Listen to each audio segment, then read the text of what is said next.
Ladies and gentlemen, welcome to the February Diversification Challenge. And wonderful to have you all here. I can see that different people are coming from all over the world. Tell us where you are in the world. I can see we've got Pretoria, Cape Town, Johannesburg, Lilongwe. Oh, awesome. Portugal, Cape Town, Joburg, America, Cape Town, King Williamstown, Joburg, Cape Town, Tennessee, UK, London, Namibia. Wow, Abu Dhabi, Caribbean. Yes, you gotta love technology. You really do. Denmark, UK, Ajman. I'm not even sure where that is. Ajman, Durban, Kansas, Lesotho, South of England, Klerksdorp, Pretoria, UAE. Awesome. Well, welcome. It's wonderful to have so many of you online, and we're about to go on quite a significant journey. So I hope you're ready to strap yourselves in. I hope you're ready to learn a lot. I hope you're ready to have some fun, because one of the things I enjoy most and one of the greatest gifts I'm given is to share this knowledge with you. And it's a bit weird for me starting on a Sunday, but we thought that let's rather start the week strong. You know, most books that you read, they say, listen, get your month or your week going by planning the night before. And, you know, where most people are kind of winding down by a Friday, let's hit it hard. Let's get going on a Sunday, and let's make this week a really, really awesome week for you. I shared something on the WhatsApp group, and it was all around your mindset and a commitment. And if you didn't watch it, I just want to mention it quickly to you. My strong recommendation, and this is for me as well, is that this week, we're going to focus on a positive mindset. We're going to focus on removing negativity. We're going to focus on not having excuses, whether they're internal beliefs or external beliefs. I hope you've watched a bunch of the setup videos to get ready for this. And the point being is that we're going to remove all the reasons that have stopped us in the past. And we're just going to consider it might be possible. Is that fair? Can we agree that if we come with an open mindset, that your dreams and the results that you want might be possible? Then the door's open.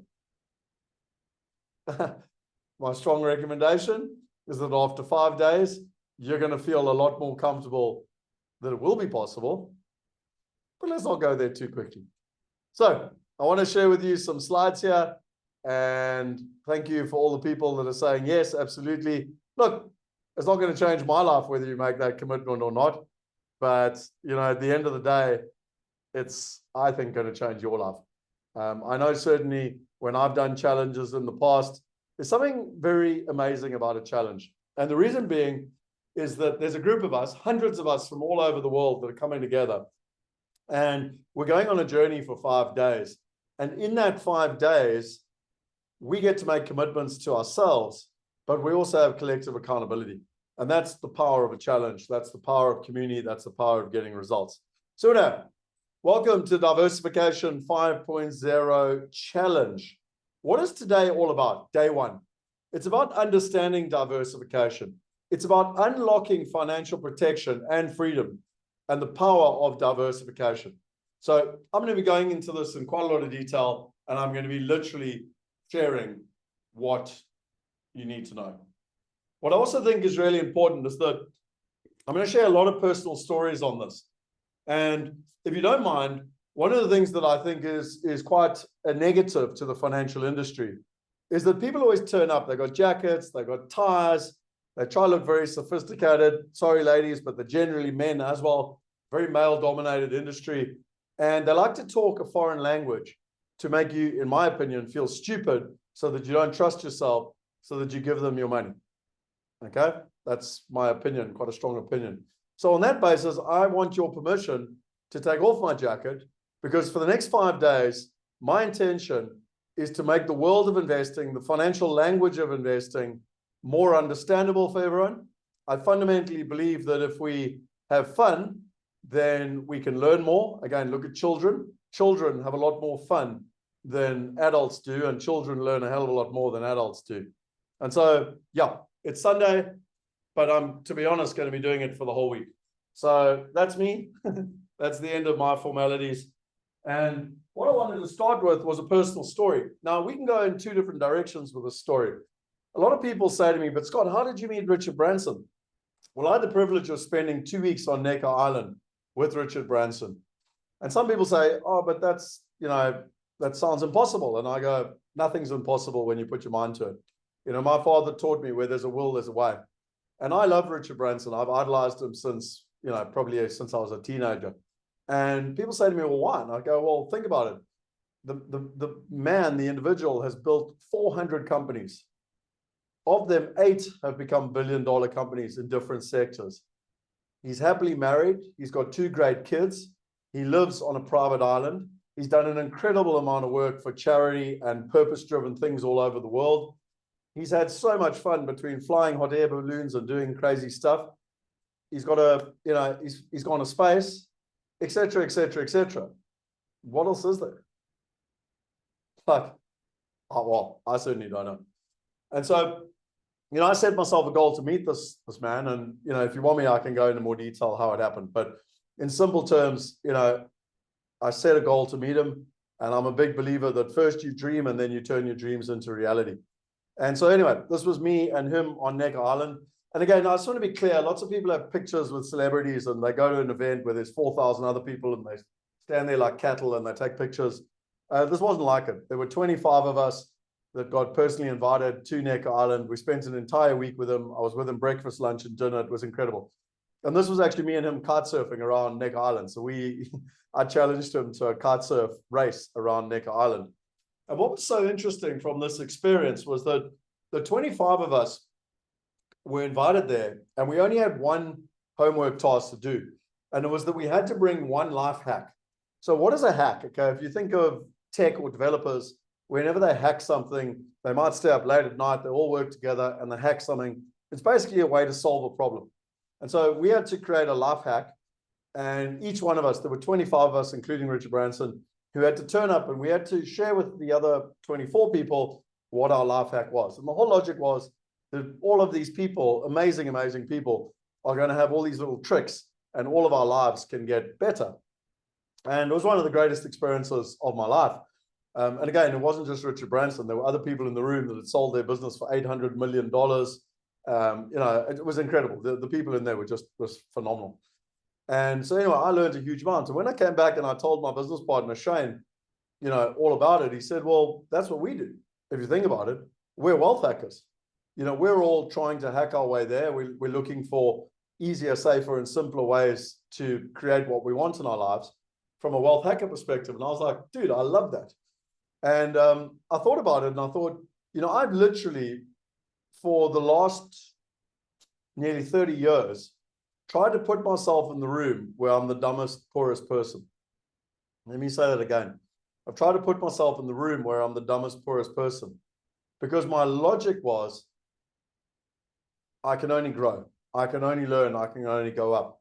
And so one of the reasons that I went to Necker Island was that Richard Branson's one of the wealthiest people I know, not just in money, in happiness, in living an incredible life, all of the things that are outside of just money.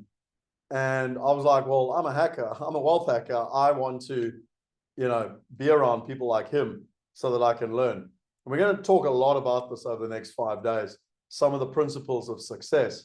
But yeah, who else in the room would like to be a wealth hacker? I certainly am one. I've been one all my life. And I don't think it's a journey. I do think it's a journey. I don't think it's a destination.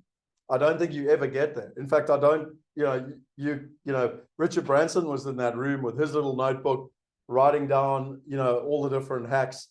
It's a lifelong journey. You never, ever get to the destination. And certainly one of the things I've learned is the more I learn, the less I know, which I find fascinating.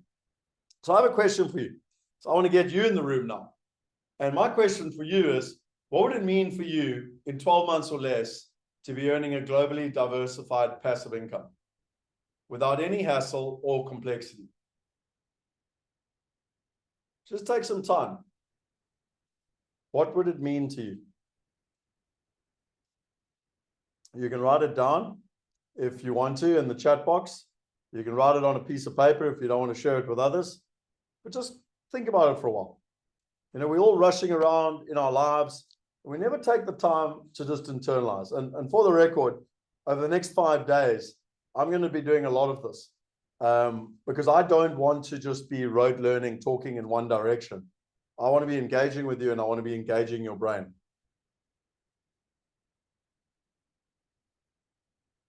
So I can see there's lots here. Freedom, peace of mind, independence. That's what I want. Achieve travel goals, freedom and peace, peace of mind. Yeah. Every single person empowering. My life exists of work, trying to hack life financially or making money just for that wheel to stop. It's a question Ann Wilson asked too.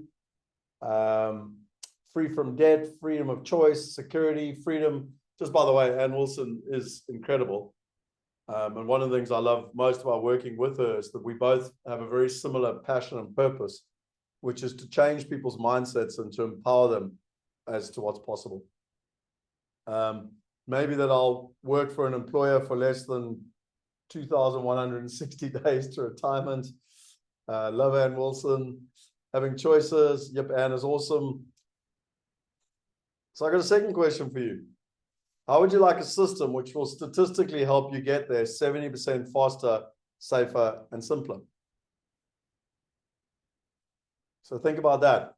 We can be out there trying to do it all on our own, or if there was a system where you can do it simpler, safer, and faster, how many of you would like that?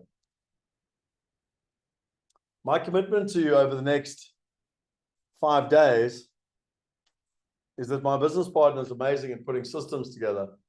And you should have this investor strategy sheet, and it's probably blank. I know a bunch of you have done your homework, so well done on that. But even if you tried to do your homework, it's probably, you weren't quite sure what to do.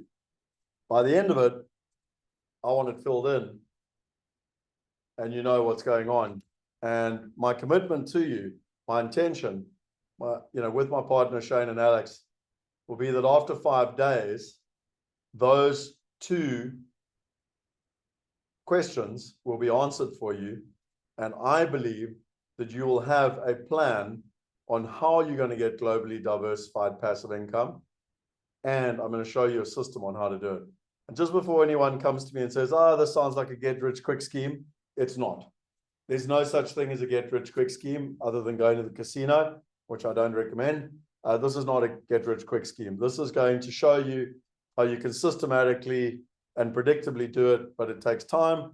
You have to rely on the fundamentals of investing, and I'm going to share all of those with you. But I just want to be very clear, this is not a get-rich-quick scheme.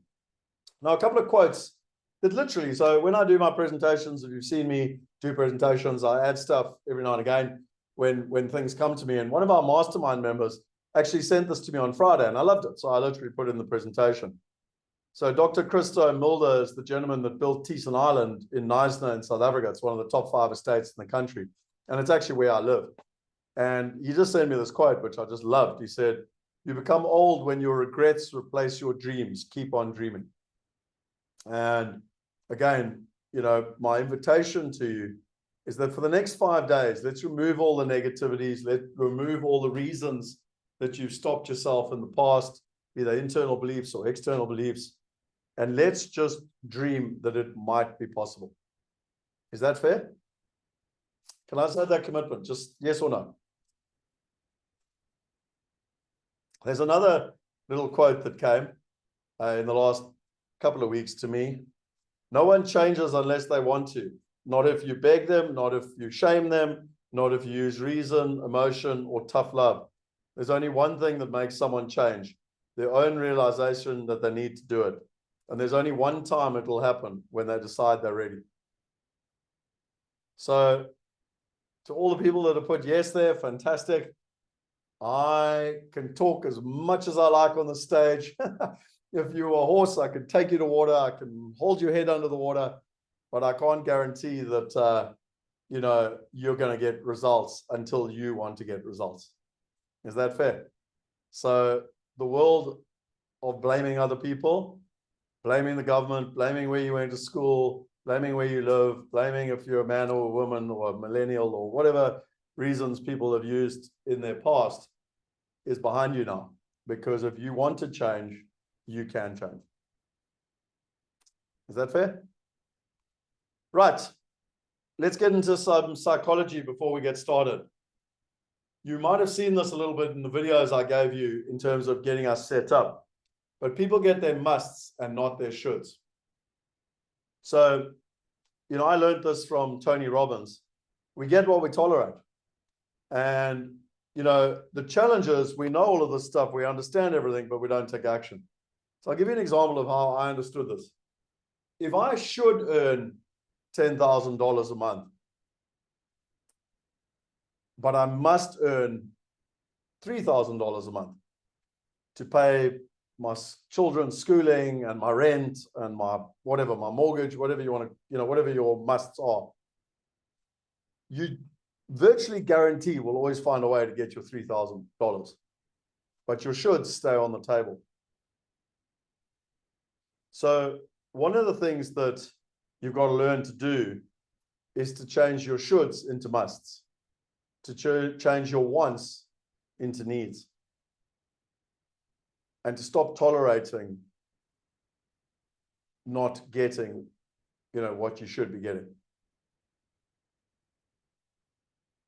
And there's an interesting thing that I learned again from Tony Robbins, but there's 3 types of learning that you're going to go through, and not just with me, but anything you ever do. The first is where you've got cognitive learning. So I like it. Most of us have done a driver's test around the world, and it's where we go and do our learner's license and we write down, all the stuff. And again, if you go meet the average 16 or 17-year-old and you say, can you drive? And they say, yeah, I've done my learners, I can drive. Until they get in a car and they've got a driving instructor, and it's been so long for me, but that mirror check, whatever we had to do. And they quite quickly realize that they actually don't know how to drive. But now, because they're doing the physical activity, they're starting to learn how to do it, but it takes a huge amount of mental effort to drive. And that's emotional mastery. And then finally you go to physical mastery. And I always love this picture because I know none of you have ever done this. I might have, but anyway, where you're kind of driving and you're on your cell, I know you're not supposed to, but you're on your cell phone and you're driving and you're talking to someone and whatever. And actually driving has become so autopilot because you've done it for so many years. And this is the journey when it comes to wealth. And this is the journey when it comes to investing and the whole investment knowledge and everything else. And you need to understand that I'm doing this on purpose. It's called pre-framing, where I'm showing you the journey that you're going to go on. I'm showing you how it's going to work and why it's going to work. But you also need to make a commitment to yourself, because it's quite interesting. And I'm going to be sharing a lot of stuff from this board. And so just give me 2 seconds here.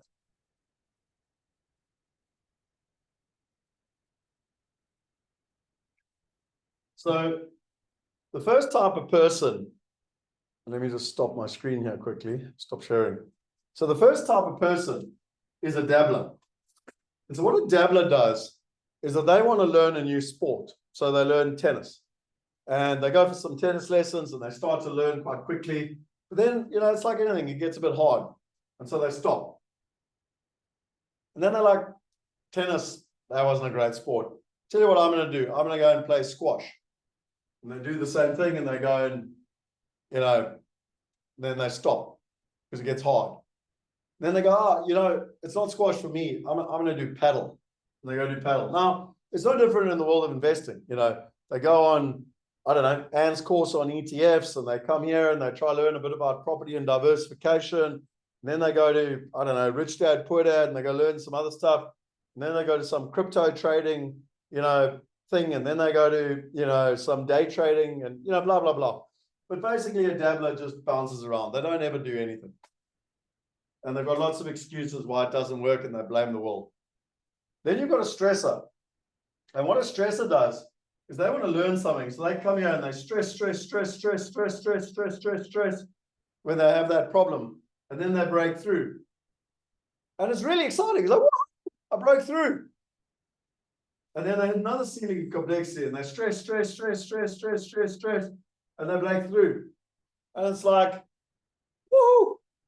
But the problem is, I was one of these people. So I know very well what this is like. Up until 2009, my philosophy in life was always to work harder than the person next to me. So I would work, at school, I worked harder than my peers. I wasn't necessarily cleverer, but I definitely worked harder than them. On the sports field, I wasn't the most talented, but I was definitely the fittest. In business, I just outworked everyone else. But in 2009, I hit my ceiling of complexity.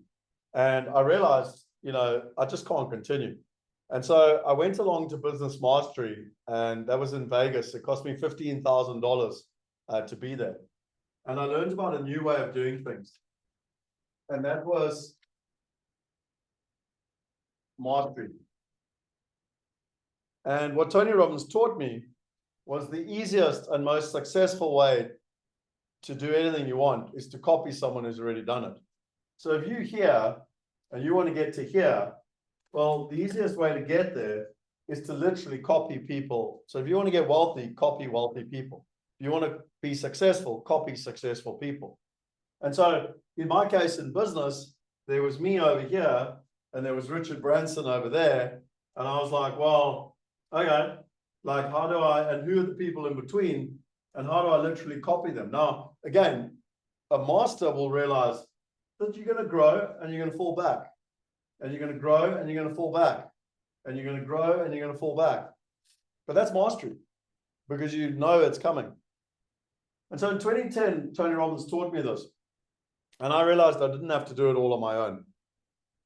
And so I started to realize, okay, well, I don't need to figure this all out myself.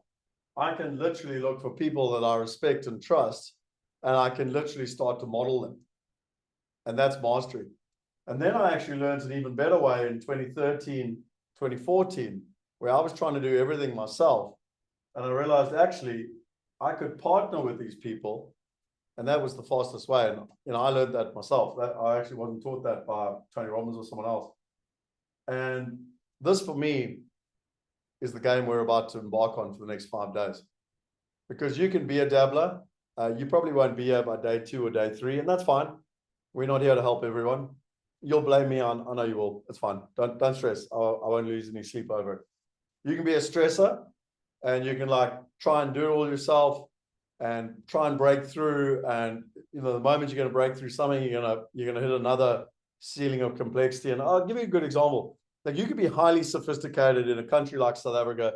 You could have 100 million rand. You could say, I know exactly what I'm doing. I've done lots of commercial property and lots of alternative assets. And now you want to invest overseas. You're back to the beginning. Trust me, I've done it. So it doesn't matter how sophisticated you are in any market, in any country. If you want to diversify and go globally, you're back to basics. And therefore, you got my strong recommendation is to go the mastering and model route. And you can either model people or you can partner with people. I'm going to leave that behind me while I show you the rest of the screen here.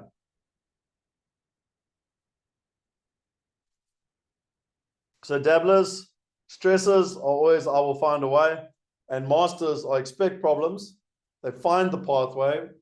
They look for the easiest way. They look for others who have done it, and success leaves clues. They model. So I got a question for you all. How many of you want to commit to mastery over the next 5 days? And again, you don't have to. Like, with all due respect, I don't really, it's not going to change my life if you do or don't.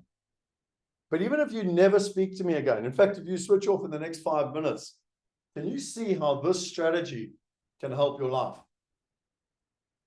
I'm going to share with you my life story just now. But this was one of the most powerful lessons I've ever learned. And it's why I wanted to share it with you. Because dabblers won't make the 5 days. I guarantee it. They'll make excuses. They'll blame me. They'll blame their wives or husbands or work or boss or someone. Stressors will. They'll stay here and they'll stress. But masters will go, I have a dream. I don't know how I'm going to make it happen, but I commit to making it happen and I will find a way. So that's my strong recommendation. And just by the way, I have gotten into trouble in the past. People, I came here for diversification. I don't need motivation. I'm not giving you motivation. I'm giving you the science of success. And when you understand the science and psychology of success, I can help you unlock the results you want. So let me be very clear. I'm here to help people get results, but everything starts in the head. Here's another warning that I have for you. So when you learn to ride a bicycle, before you've ridden a bicycle before, you don't even know what you don't know. Let me say that again. Many of you tonight or today, wherever you are in the world, don't know what you don't know. Over the next 5 days, you're going to go through this challenging experience because you're going to start to realize you're going to become consciously incompetent. So when the first time you get on a bike, like while you're sitting on the side watching your mates ride, you're like, oh, that looks quite easy. Until you get on a bike and you're like, hang on, this is actually a lot harder than I expected. So you're going to be consciously incompetent. And now you know that you don't know. From there, you want to go to consciously competent, where we know, but we have to think about it constantly. And finally, you want to go to unconsciously competent, which is where you can kind of ride a bike with no hands. And you know you can do it, and you can do it without even thinking. Now, why I'm showing you this is that you're going to go on this journey. I don't care how sophisticated you are. I don't care if you're a ultra high net worth sophisticated person or if you're a beginner. You're going to go on this journey over the next 5 days because there's a lot of stuff that we don't even know what we don't know. And so when you go on this journey, don't panic, don't get scared, don't feel overwhelmed. Just know you're going on the journey. Remember, masters know that they're going to go up and they're going to go down. And so I'm trying to help you prepare that can't get the word right. Psychologically, this is going to happen to you over the next 5 days. I guarantee it. Right. Some action steps. Let's, I'll take this out so it's not distracting you in the background. Some action steps. At the end of each day, we are going to have action steps. So again, I'm not here to just deliver lots of theory. Quite frankly, you can go to ChatGPT or, you can go on Google, whatever. I want you to walk away with an action plan. I want you to walk away with tangible action plans and results. So the silver, my strong recommendation is that it's compulsory. I've aimed for it to be no more than 20 minutes a day. And literally tonight, tomorrow morning, just try and do your silver homework or exercise, whatever you want to call it, before the next day. Because it's very valuable to make tangible progress every day. Then the gold is like a bonus. And so what a lot of people do, me included, is they do the silver now over the next 5 days. Like, don't overcommit and then do nothing. Rather commit to one thing and do it and then come back to the gold. If you're part of the VIP, you can get the recordings, come back and do the gold, and you can do that later, basically. But it's a bonus. And so the first gift that we want to give you is the resource guide. So my partner Shane is amazing. And what he likes to do is to make this really interesting for people. And so a lot of the stuff that I talk about, a lot of stuff that I share, he's put into the resources guide. And Shane, if you wouldn't mind just chucking in the chat room there for everyone. But this is where you should go, because over the next 5 days, everything is going to be in this resource guide. So the different resources will be there. But what we do is each day, so we don't want to overwhelm you today and you're going to go look at a resource guide with all 5 days. So you literally go to that resource guide, and I'm bringing it up here for you. And you can literally see like day 1, day 2, day 3, day 4, day 5. And you can literally go and see all the things. So anyway, big round of applause to Shane. I love the way that he makes life so easy for everyone. And thank you very much for the Shane. And so what's fascinating is that you've got all the stuff that's here, okay? And you can literally go in, and then Shane will add stuff as part of the sort of the resource guide as we go through what we're doing today. So as an example, the homework and the video recordings and everything are what's on the resources guide. Okay, so the number one resource, if you haven't done so already, you want to print 2 copies of this, okay? So this is your investor strategy sheet. And again, something Shane's amazing at is he takes all this complicated stuff in my head and he says, let's put it on one page. Because if it's on one page, then it's going to be much easier for people to understand. And so he took a very complicated and complex process and he put it on a 1 page. And you're literally going to go through this over the next 5 days. So what are your top, 5 whys? Let me stop sharing quickly. Well, actually, no, I won't. I can rather use my mouse. So what are your top 5 whys? What are your top 5 countries you want to invest in? What are your top 5 currencies you want to invest in? What are the top 15 assets to invest in? How do you find the right partners and avoid 80% of the mistakes everyone else makes? How do you build a wealth plan over time? And how do you use technology to make it easier, safer, and simpler? Now, just in my interest, who here can imagine that if you had this properly filled in and you had clarity on these different questions, can you see how much more powerful that would be for you as an individual? Maybe you'd go from darkness of not knowing what to do to actually having a clear plan, and now it's just about execution. I'm sorry if it's just me that gets excited, and Shane says I can't scream and shout and get too excited because Zoom like buffers out the noise, but I love this. Like, this is so extremely powerful. And, you know, again, you've got to be very careful. There's a beautiful saying I love where, you know, the ultimate sophistication is simplicity. I think Da Vinci said it. And often when people see things that are simple, they have things that go in their brains like it sounds too good to be true and blah, blah, blah. But imagine if you could simplify your life into one page. Some other resources that I'd recommend. Oh, just by the way, the reason I say 2 is that my strong recommendation, if you haven't done your homework already, is go and give it a go. Today, tonight, before you go to bed. Try and fill this in. And if you have no idea what to fill in, well, you've now reached stage 2, which is now you're consciously incompetent. Now you know what you don't know. And by the end of day 5, my strong intention is that this is sorted. Done.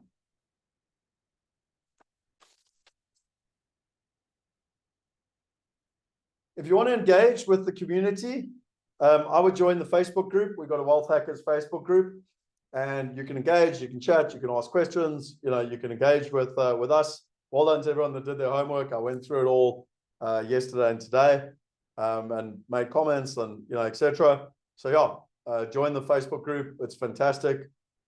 And then the WhatsApp group, we use it's one directional. So I don't want people kind of wishing people happy birthday or happy Christmas or whatever. It's just one directional to keep you updated. Sorry, my nose is super itchy today. I don't know why. Anyway, so we're going to, you know, join the WhatsApp group, even if you want to leave in 5 days. But it's the easiest way to share information, tell you that, you know, we're going live, tell you what's happening, you know, etc. For the VIP people, we've got a separate WhatsApp group to update you on the VIP stuff, etc., etc. So it is really useful to be in the Facebook group, to be in the WhatsApp group. And maybe, Shane, if you could just put the links in the chat room, I'd appreciate that.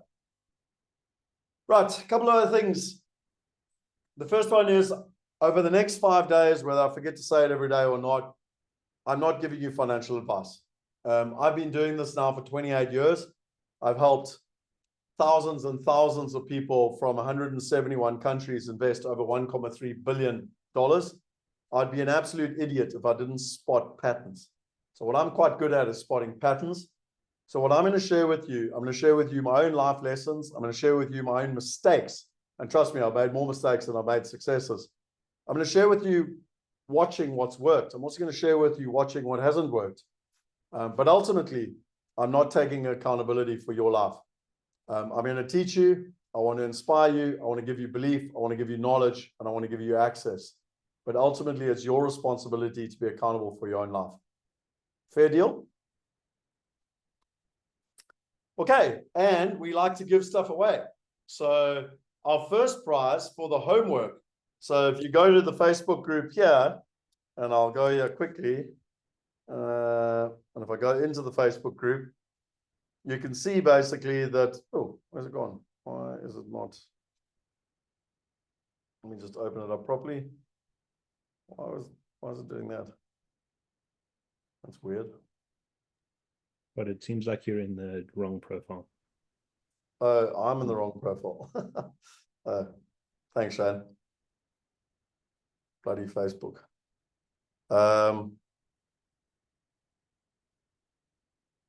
Okay, there I'm in now. You can go and see everyone that's done their kind of homework. So well done to all of them that have done their homework and everything else. There's lots of videos and stuff, you know, there. So comments, questions, this is where we can all engage together. So well done to all of you that have done your homework in terms of that. So the winner for the homework is Julia.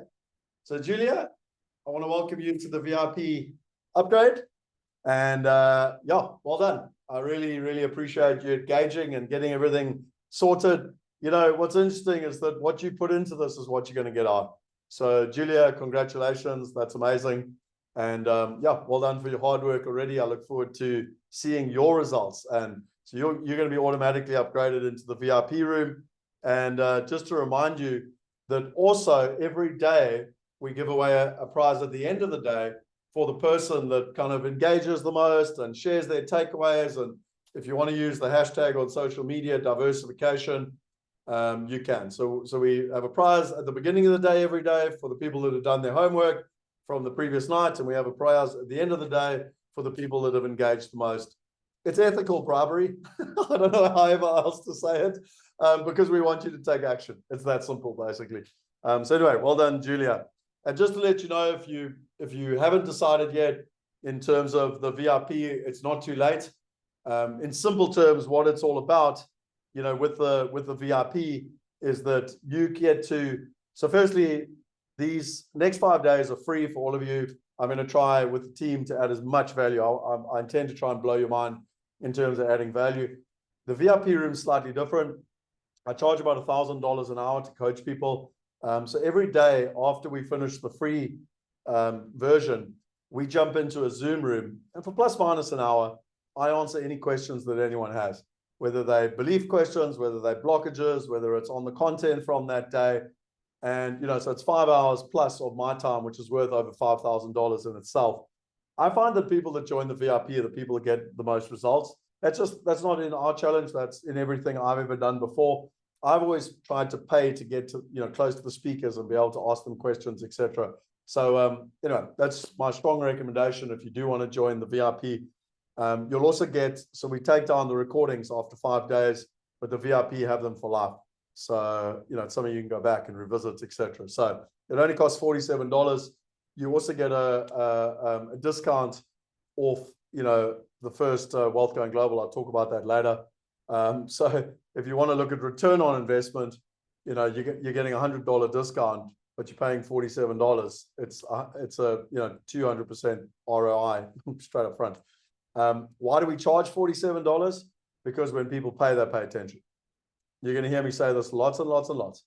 People want stuff for free. Me too. I sign up for stuff all the time. I don't do it. I don't read the book. I don't, you know, do the course.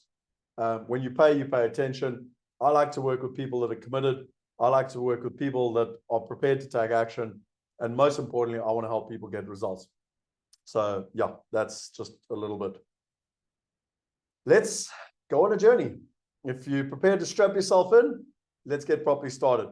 So we're here to help people live a life unlimited. And, you know, for me, that's the freedom of choice. I don't really care what country you want to live in. I don't care where you want to send your kids to school or university. I don't care, you know, where you want to go on holiday or who you want to donate your money to. What I do care about is you having the freedom of choice and being able to live a life unlimited. And we believe that it's possible through Diversification 5.0. And so I want to start with a story. And I love stories because I believe that stories help you understand. So there were two brothers. And the first brother, he lived in Zimbabwe at the time, Rhodesia at the time, 1976. And he needed to leave Rhodesia at the time. The terrorists had taken out his farms, etc. And so he packed everything into his car. And this was a picture replica of the car. I think it's a Morris Minor or Renault or something. I don't even know what it is. But the point being is that they packed everything that they had into a car and they drove to Durban. And the challenge was that he ended up living a life of reaction.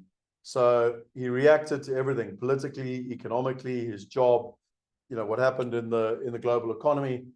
And it was a life of reaction the entire time. The other brother, he did it differently. So in 1980, he was in Rhodesia, just in 1980, changed to Zimbabwe. And he said, no, I'm going to do it differently. I'm going to start investing offshore. I'm going to invest in first world assets. I'm going to invest in first world income. And he did that for 20 plus years. And in 2003, he decided, right, it's time I want to immigrate to Australia, and mainly for his child. His child was 7 and there were no dentists left in Harare. And so he decided it was time to immigrate. But the difference was because he had been proactive 23 years earlier in 1980, he was able to buy his way into Australia. Now, people say you can't do that. You can. And he did that at the age of 53. He bought a house for cash in Brisbane in a very nice area. He sent his kid to one of the best schools in Brisbane called Churchie, and he went on to row against some of the top universities around the world. And I tend to always joke, but he never had to work for an Australian. And why I say that is there can be nothing worse than when you build your career and then you have to give it all up, move to another country and have to work for someone else. And so the question I have for you is, which one of the two brothers do you want to be? Do you want to be the proactive brother or the reactive brother? Because we can learn. The one had made no plans and just had to react to the environment, and the other made plans and had the power of choice to do what they wanted in the future. But can you see, and I told you up front, there's no such thing as a get-rich-quick scheme.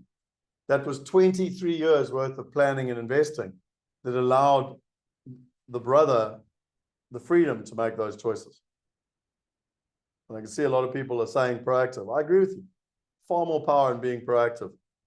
So these stories are very personal to me because those two brothers were my dad and my uncle. And this is a picture of me and my dad when I was 13 years old. It was my first property project.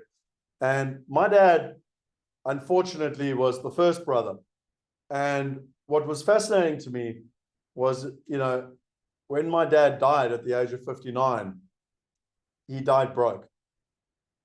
And that blew my mind because he did everything we were told to do. He went to school, he went to university, he worked hard, he got a good degree, he became financial director of a listed company, he invested, he paid his taxes. Isn't that what we were all told to do? And then he died broke. And a stat that I learned from Dr. Hunt Australia is that at the age of 65, in England, Australia, and America, 94% of people will be like my father. They'll either be dead, broke, or reliant on the government. 5% of people will be financially independent. And again, if we're in a stage show and I said, hey, who wants to be financially independent? People are like, woohoo, I want to be financially independent. Until they find out what financially independent is. And according to the financial industry, financially independent is where you earn 25% less than your last paycheck. Now, what's fascinating is I think that's just financially trapped. So 5% of people are financially trapped. And only 1% of people, 1% of people at the age of 65 retire wealthy. So like 100 of us are running a race. No one's even winning the race because 99 people are not even finishing. And only one person is finishing the race. And I decided at a very young age, that's ridiculous. I'm not following that formula. And so I went out, as I'm sure many of you did, and read as many books as I could. Hundreds and hundreds and hundreds and hundreds of books. I have no idea how many books I've read. Whether it was Real Estate Riches or Rich Dad, Poor Dad or Think and Grow Rich. I mean, I could go on and on and on. I've got literally hundreds, if not thousands of books. And Rich Dad, Poor Dad was all about the employee, the self-employed, the business owner, and the investor. And you go into this in more detail. And the employee is all about active income, hard work, no security, no time, pretty much running on that treadmill. The self-employed, large debts, insufficient funds, stress. You might have your own company, but it's your own job. You're an architect, you're an accountant, you're a doctor, a surgeon, an anesthetist. And 95% of the people on the planet are in this active income, and yet they own less than 5% of the world's wealth. And on the right-hand side, you've got the passive income. So firstly, you got the business owner. I've been a business owner since I was 25, and I haven't quite figured this part out, easy work, stability, and spare time. So I still need to work on that. But ultimately, you got a business owner. And then you got the investor, no debts, plenty of money, and freedom. And this is 5% of the world's population and 95% of the world's wealth. And the question is, how? And so it brings me to the first myth. And the first myth is a personal one because I believed that I had to go. So for 14 years, I went out and read all these books. You name them. Literally, you name the book and I've probably read it. I have an honors degree, cum laude, in property. I have a master's degree, cum laude, in construction, property, and technology. I have CRS, Certified Residential Specialist, out of America. It's the top qualification out of America. I have AIPP out of England, Association of International Property Professionals, one of the top qualifications out of England. I have PDP out of South Africa, Property Development Program, which comes from the business school, and is the top property course in this country, in South Africa. So along with reading all the books, doing all the degrees, going and finding all the mentors and everything else, I literally thought I had to do it all myself. And particularly this book here, Real Estate Riches. You know, I loved property. And, you know, when you read this book, you know, Dolph Lewis says, you know, go and look at 100 houses, make an offer on 10, get accepted by 3 and buy 1. I was like, cool, I'm out there on the streets, you know, I ended up buying 16 residential houses in different countries. I was like, cool, I've got it. I'm sorted. I've read all the books. Freedom is on its way. And they never came.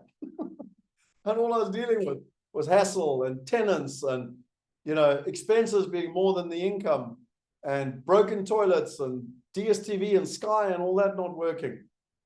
And lots of promises and maintenance and management agents that can't do what they said they could do. And SPVs and bank accounts and lawyers and accountants and tax. And I started to get quite bleak because I did all the work. And so for 14 years, I'd done all the studying, I'd read all the books, I'd been on all the courses, I'd implemented. In fact, I was better than most people because I implemented. Most people don't implement. And yet I still didn't have the results. And I was like, no, man, this is ridiculous. And I thought there has to be a better way. And I want to share my story with you because I think hopefully you can learn a lot from my story. And hopefully you can avoid 14 years or more worth of pain. So for me, where did it all start for me? Well, I told you already, I did my first project when I was 13. We literally converted a double bedroom bathroom at my family home. When I was 22, I did my first property development project. I bought a house in Rondebosch in Cape Town and developed it into 6 townhouses. At 24, I did my first property in London. So I bought this terrace property here, and I turned it from a 3-bedroom into a 5-bedroom. And I then went on at the age of 25 to start a company called International Property Solutions.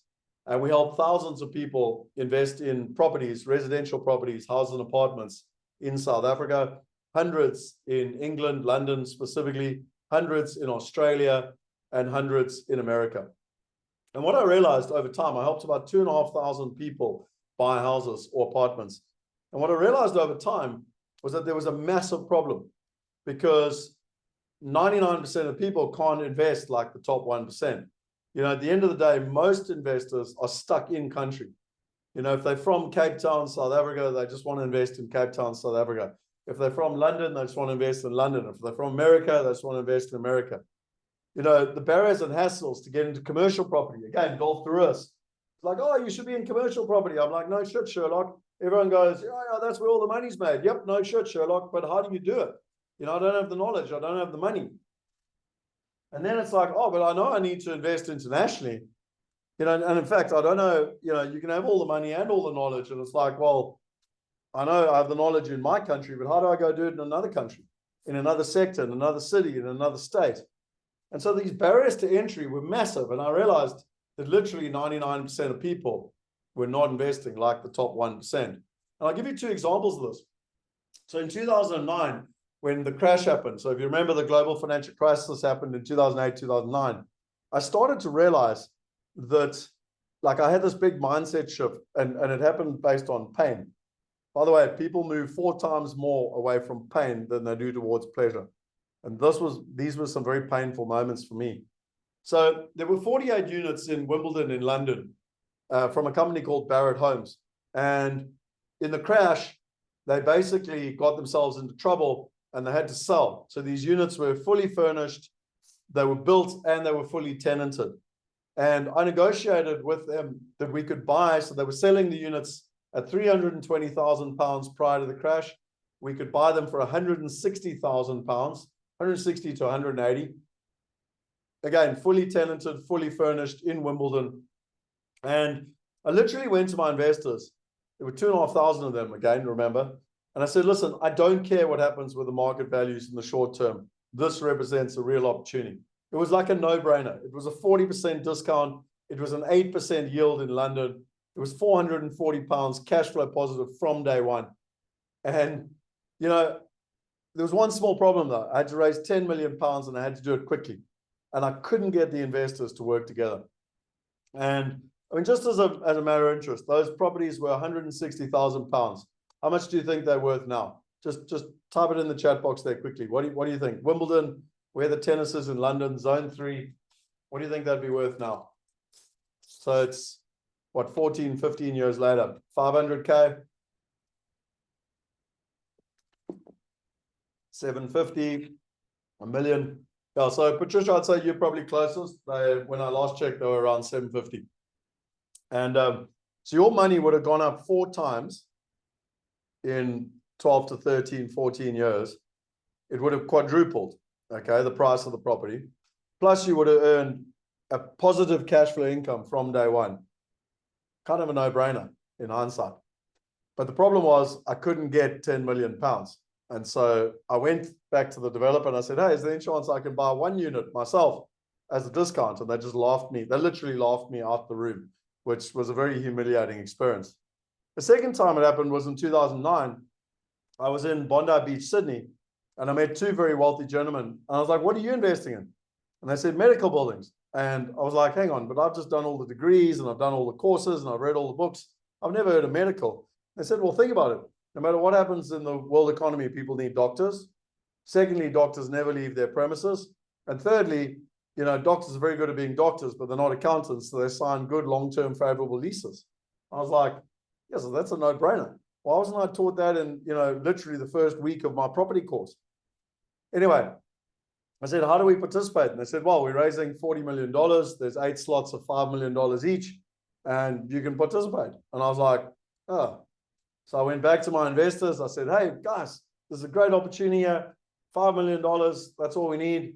Couldn't get people to participate. We missed the deal. And that company went on to list on the Australian Stock Exchange. And that created enough pain. So from 2009, 2010, I said, right, I'm tired of trying to do this on my own. I'm tired of making all these mistakes. I went on that Tony Robbins course where I've just shown you around mastery and partnership and modeling. And we literally launched Migrate, or the business idea was launched in 2010. The platform went live in October 2013. And we did our first commercial medical deal in 2014. And this is actually the deal here. It was a $16 million deal, 6 different buildings. We raised over $6 million in capital from about 80 investors on 5 different continents. And that was the game changer for me. That's when I realized that I didn't have to do everything myself. I could partner with other people, and in many cases, people that were a lot more sophisticated than I was. And by partnering with people, I could go a lot further along the journey. And ever since then, you know, we've now helped investors in 178 countries. We've done over $1.3 billion of investments, you know, et cetera, et cetera, et cetera. Paid out over $30 million in distributions and dividends and exits, et cetera. And, you know, I just learned that if you truly want to diversify, if you want to invest across America, England, Europe, Australia, South Africa, wherever, you literally can't do it all on your own. The only way to do it is through partnership. And so why do investors diversify? And what I've found is that there's a number of primary reasons. The first is that they want to protect their wealth. So you've worked hard for your money and you want to protect it. The second is you want a plan B. You know, you don't want all your eggs in one basket. You want to have multiple baskets. The third is you want the peace of mind. Sort of, you know, no matter what happens around the world in whatever country or economy or currency, you know that you've, you know, got the peace of mind. And the fourth and the most important one probably is freedom. But, you know, we live in crazy times. You know, whether it's the war in Ukraine last year or the massive inflation rises or the massive interest rate rises, the fuel costs going up, you know, the stock market all over the place. In South Africa, the load shedding. And if that wasn't all enough, in more recent times, the Israeli conflict, you know, it really has created a tumultuous time for all of us. And what's interesting is that I've been doing this 28 years, which means I've now been through 3 different cycles because they happen about every 10 years. And what's been really interesting for me, and I've done a hell of a lot of research on this, is that whenever you live in tough times, whenever you live in times where there's uncertainty, there's also opportunity. However, you got to go back to basics. You got to go back to the fundamentals. And what I'm about to share with you is the fundamentals. It doesn't change and hasn't changed over time. If you go and research it over 500 years, the markets change every 8 to 10 years, and they will continue to change every 8 to 10 years. And so for me, what is really, really important is I'm not going to teach you anything new. There's nothing new to what I'm sharing with you. All I'm sharing with you is the fundamentals, the basics. Because when you get clear on the fundamentals and the basics and you implement them, that's when you start to get the power. So we call it Diversification 5.0. And why are we here? Over the next 5 days, I believe it's very important, and we literally have it on one slide. It's passive income. As Warren Buffett says, if you don't learn how to make money while you sleep, you will work for the rest of your life. Let me repeat that. If you don't know how to make money while you sleep, you will work for the rest of your life. So it's all about passive income, globally diversified passive income. How do you do it? You have to diversify across countries, currencies, assets, partners, and time. That's the formula. You can all go home now. I've given it to you. So this is what we're going to do. And I'd highly recommend that you write this down, because when I look at all the mistakes that I've made, and trust me, I've lost millions of dollars in mistakes. I've had lots of successes, but I've equally had lots of failures and mistakes. I can bring it down to 2 things, and I call this literally the golden formula. You need to make sure that you've got the right information and the right partners. It's singularly the most important thing you can do to manage risk. Getting the right information and the right partners. So I hope you all write that down, because I don't want to be rude, but like beat that into your head because repetition is the mother of skill. And I'm going to say that 1,000 times over the next 5 days. You need the right information and the right partners. So the agenda is to turn money into globally diversified passive income.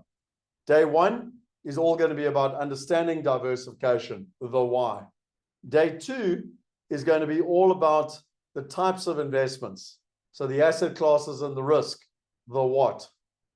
Day 3 is going to be about building a diversified portfolio, asset allocation, the how. Day 4 is about risk management, the who. And day 5 is about putting it all into practice, the when. That's your next 5 days mapped out for you.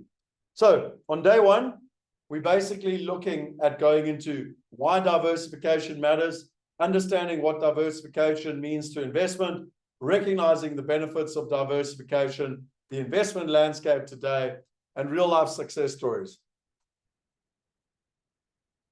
On day 2, we're going to go into the asset classes and risk. And we're primarily going to be looking at the stock market and property and the different asset classes and how you manage risk. You can go and check this all out on the website. Day 3, it's all about asset allocation. It's about learning different. And by the way, by the time you turn 65, 85% of your wealth is going to come from asset allocation. You can learn, just by the way, through these next 5 days, you can learn from some incredible partners who are going to teach you the stuff. Day 4 is all about risk. How do you manage risk? And how do you do it through partnership? And day 5 is all about putting it into practice in terms of that process. Okay, so let's get deeper into day 1. And what we basically are going to do now is prove that diversification is the single most important component to financial success. We're going to unlearn the things that are stopping you from doing it. And we're going to learn from real people, real stories who've done it. Fair? Ready to strap yourself in? Let's go. So, if you've ever done a thesis or a doctorate or a master's, you'll understand that what you always do is you start with a hypothesis. You start with whether you're trying to prove something, whether it's right or wrong. And we went out and we did all the research that diversification sort of equals financial success. And I want to share with you some of the research that we did. According to Ray Dalio, it's the single most important component to financial success is diversification. You need to diversify across asset classes, within asset classes, across markets and currencies, and across time. And if you haven't read his book, Principles, I would highly, highly recommend that you go and read it. And what's really interesting is that in this book here, Money Master the Game, Tony Robbins in 2010 was so dismayed because 10 million middle-class Americans went bankrupt. And he said, this is absolute rubbish. And he went out and he interviewed 50 of the wealthiest people in the world. And at the time, Ray Dalio was about 75. And I'm going to talk about Ray Dalio's results a little bit later. But he runs the largest hedge fund in the world, $160 billion. He's been doing it for 40 years. He's one of the world's most successful investors. And Tony Robbins said, why don't you share the formula? And he said, no, but it's my IP, my intellectual property. And he said, come on, you're 75. Why don't you share the formula? And so he did. And this is the formula. You need 15 uncorrelated bets in an attractive array of assets that don't move in tandem. That'll reduce the risk by 80% and it'll increase the risk-return ratio by a factor of 5. Now, having done this for years, people literally, they see that and they go, it's gobbledygook. I have no idea what it's talking about. And their brains just switch off, which I believe the financial industry is indoctrinated, to teach us that. And actually, it's much simpler than that. All he's saying is that you need 15 quality investments that are not tied together. That's all he's saying. 15 quality investments that are not tied together. If you do that, you'll reduce your risk by 80% and you'll increase your risk return ratio by a factor of 5. Now, who here would not like to reduce their risk by 80% and increase your return by a factor of 5? A factor of 5, by the way, is 500%. Reduce your risk by 80% and increase your return by 500%. So again, we can try to go figure it all out ourselves, or we can literally copy one of the most successful men in the world. This is what he had to say when he did a TED talk about investing. So what an individual investor needs to do is know how to diversify well. So the word that I would know how to diversify well and in a balanced way, to diversify it in asset classes, to diversify it in countries, to diversify it in currencies, to know how to diversify that well so that you have wealth diversification is important. Do not think that cash is a safe investment. Cash is almost always the worst investment. So you have to think about that. You should think a little bit unconventionally. Diversify well, be humble, don't market time, and be conscious of the dangers of cash. So you can go watch that. It's a TED talk. Just put in there, TED talk, Ray Dalio. And he literally says here around the 26th minute, the most important thing for an individual investor is to know how to diversify well in a balanced way. You need to know how to diversify in assets, countries, and currencies. Knowing how to diversify your wealth is the single most important thing. So that's formula number 1. Formula number 2, the Vanguard Group, which is the second biggest financial advisor in the world. They manage about $8 trillion worth of assets. They said that according to a study, diversification can reduce risk of a portfolio by as much as 70% while maintaining a similar level of return. What about formula number 3? BlackRock, the biggest financial asset manager in the world. They manage about $8.7 trillion. And they said that investors who diversify across asset classes, regions, and sectors may experience better risk-adjusted returns over the long term. The report also notes that the benefits of diversification are so fundamental that they are some of a few things that investors can rely on with confidence in a rapidly changing world. What about number 4? Tony Robbins. So I told you already, I had the privilege of meeting Tony Robbins. From Vegas, I paid $50,000 to go to Fiji, and I was part of his business mastery in Fiji. And what was interesting is he literally did this book, Money Master the Game, in 2010. And I found it fascinating. 96% of active fund managers fail to outperform the market.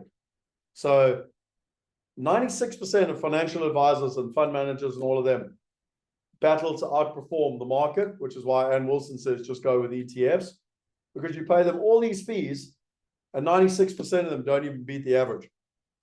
Now that's interesting.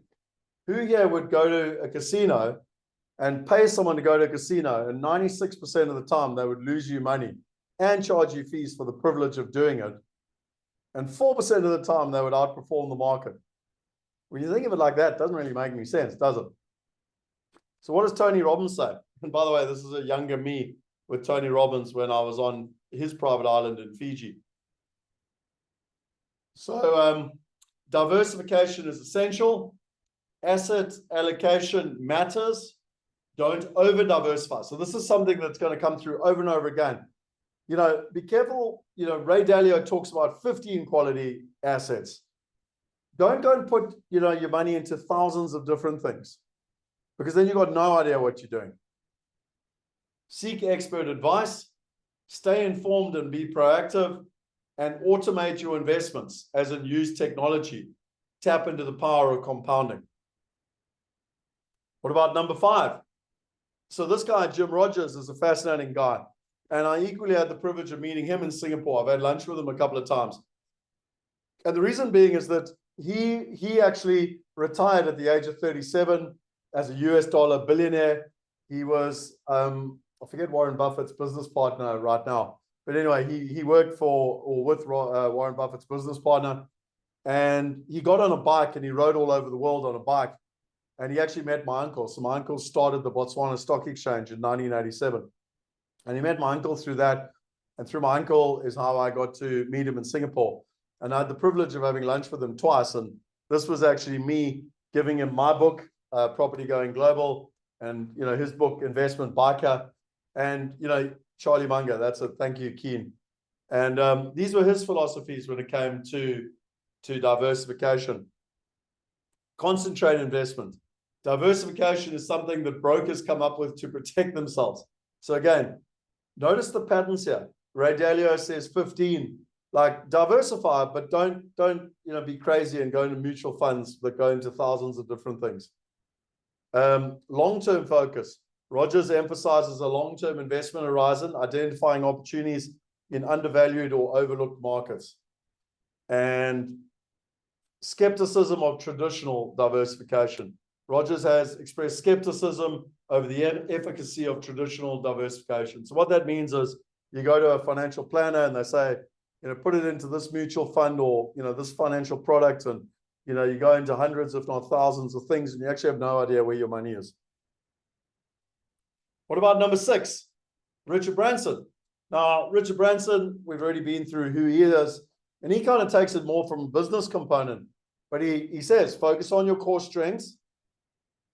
You need to have an entrepreneurial mindset where you take calculated risks, and you need to build a diversified business empire.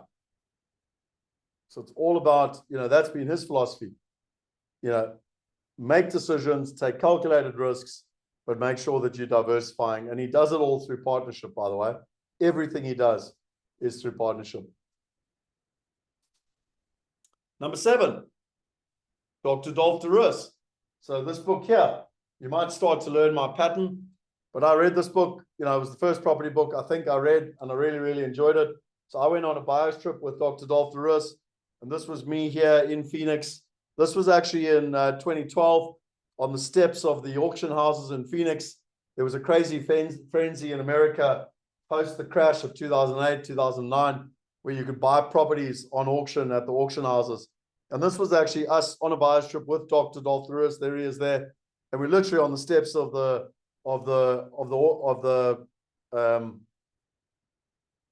auction houses, basically buying properties. So what does he have to say about diversification? Well, real estate is a diversification tool away from the stock market. You want geographic diversification. You need to diversify across different property types and strategies. You need to have risk management. And I've got a video here. Shane, will you just let me know if this video is working? Otherwise, I can play.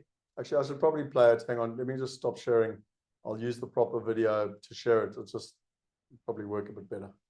Give me 2 seconds. So this is a video when I was on that buyer's trip with Dolph Lewis, and I basically asked him about investing, diversification, etc. You've traveled the world, been around the world 100 different times. I think you said the other night at the presentation we went to. The world's going global. Mm-hmm. Tell us a little bit about what your thoughts are. 10 years ago, property was very much a case of I lived in Phoenix, I bought a house in Phoenix. Right. I lived in Johannesburg, I bought a house in Johannesburg. And with the advent of the internet and access to information and cheap flights and all that sort of stuff, it's going global. The bottom line is people are interested in returns in different areas. You could get a far better, possibly a far better deal here, better yield, etc. So now suddenly, well, should I invest in Joburg? Should I invest here? Well, it actually comes down to numbers. It does come down to the numbers. If you live in Joburg, I would say get your first investment property in Joburg. Probably get your second one there. You've got to cut your teeth on it. You've got to learn the ropes. You've got to learn what it takes to be a good investor. But if you've got 10 properties in Joburg and you're looking at buying an 11th, I, for one, would say don't buy it in Joburg. Buy it in Cape Town. Go to Port Elizabeth. Go to Durban. Go to anywhere else. And once you've got a few more, I would even say it's time to think about going global. And you South Africans know the answer to this better than most nationals of any country because you've suffered from the ravages of what can happen to the rand. And I'm from New Zealand originally. We had it there too. We had exchange rate controls. If you left the country, it might still be the law. If you left the country for more than 13 weeks, they stopped your social security payments and your pension and stuff because they didn't want anyone, heaven forbid, to spend their New Zealand dollars overseas. So you need to spread your risk a bit. And if you're going to spread your risk, why put it into a market where the currency is going down, where the population's in decline, and where there's no growth? You are far better off investing in places where there is great growth. And I always say it is so easy to beat the average. The average growth rate long-term in this country for real estate is about 9.7%. But don't settle for 9.7. That's the average. That includes little cities that have shut down because they used to have a steel plant or a coal mining plant and they've shut down. They might have negative growth. So the 9.7 is the average. That means there are other places that have high growth. That's why, as we said before today, if you invest in Las Vegas or Phoenix, you will beat the national average by a wide margin just by picking those cities. So let's say we're talking about Phoenix. You don't even have to pick a house at random here because there are suburbs that for decades have grown at faster than the average rate and other suburbs that grow at less than the average rate. And these stats are easy to come by. You compare that to stocks or shares or whatever you call them. It's very hard to pick something, a market sector that has higher than average growth. They used to say it was technology stocks, and then we had the technology crash, and then they said it was bio, whatever, and then that crashed. It's very hard to pick, and it doesn't tend to have those trends for a long term, but real estate trends stick around for a long time. So yes, invest overseas to hedge your bets, and if you're going to invest overseas, why not pick a fast-growing market like Phoenix or Las Vegas?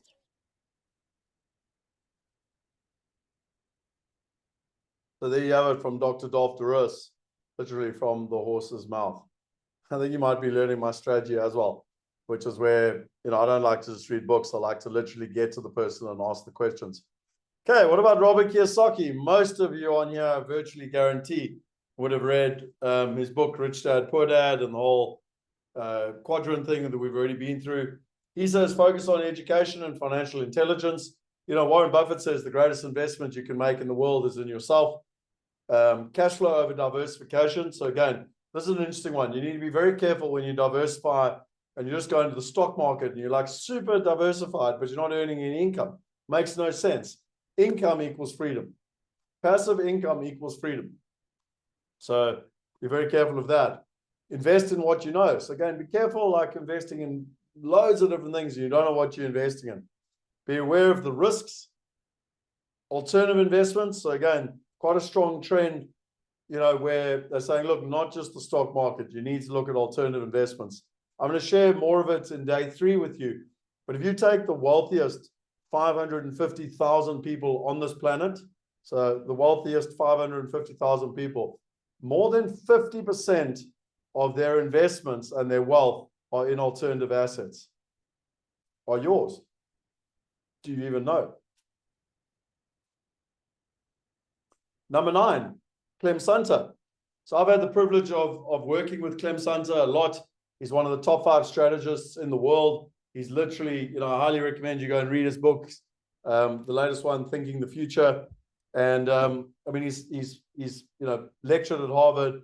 He's helped the Chinese government with their reformations. He helped the South African government with democracy. He was chairman of Anglo American. You know, he's from Oxford, et cetera, and he actually helped me write my book in 2013, Property Going Global. It was endorsed by Clem Sunter. And we'll talk more about that later. And he said, you've got economic and business diversification. Diversifying income sources or business activities can help mitigate risk and increase resilience. Long-term outlook. Sunter emphasizes taking a long-term view when considering diversification. Consider multiple scenarios. This approach enables individuals or organizations to prepare for uncertainties and adapt to changing circumstances. And collaboration and partnership. Sunter often emphasizes the importance of collaboration and partnership in diversification efforts.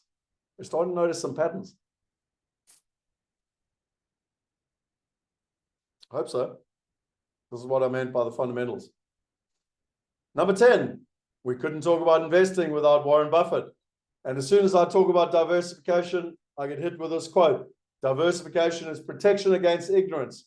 It makes little sense if you know what you're doing. So I would recommend you go and read Snowball, which is Warren Buffett's book. I've done a huge amount of research studying Warren Buffett and his investment philosophies. And when some people give me this quote, I'm like, cool, but I don't think you fully understand. What he's talking about is don't go and invest in thousands of things and mutual funds and all that sort of stuff. Exactly what Ray Dalio said. Concentrate investing. Ray Dalio actually gave a number, 15. Have a circle of competence. So either have partners that you trust or know what you're doing. But you've got to have one or the other, otherwise you will fail. And I told you already, right information, right partners. Quality over quantity. So again, don't have thousands of investments, rather have 15 quality investments, like Ray Dalio says. A long-term perspective. So not what do you want in the next couple of months or the next year. Where do you want to be in the next 10 years, the next 20 years, the next 30 years, even generational wealth? And then risk management. You know, as Warren Buffett says, rule number 1 when it comes to investing, don't lose money. Rule number 2, refer to rule number 1. So there are 10 formulas. Now let's look at their results. Ray Dalio, he manages $160 billion, has done for the last 40 years, and on average has got a return per year of 21%.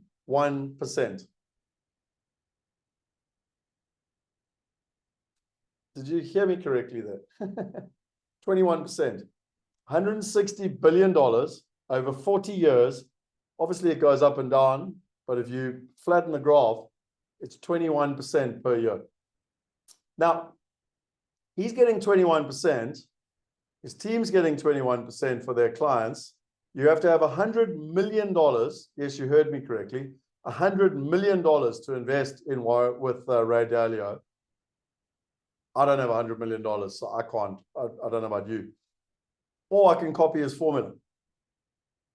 But his formula has managed to get 21% for the last 40 years. Now, back to mastery. You can continue to do what you've always done. You can go read more books, you can go on more courses, or you can partner and model. Which one do you think is going to make more sense?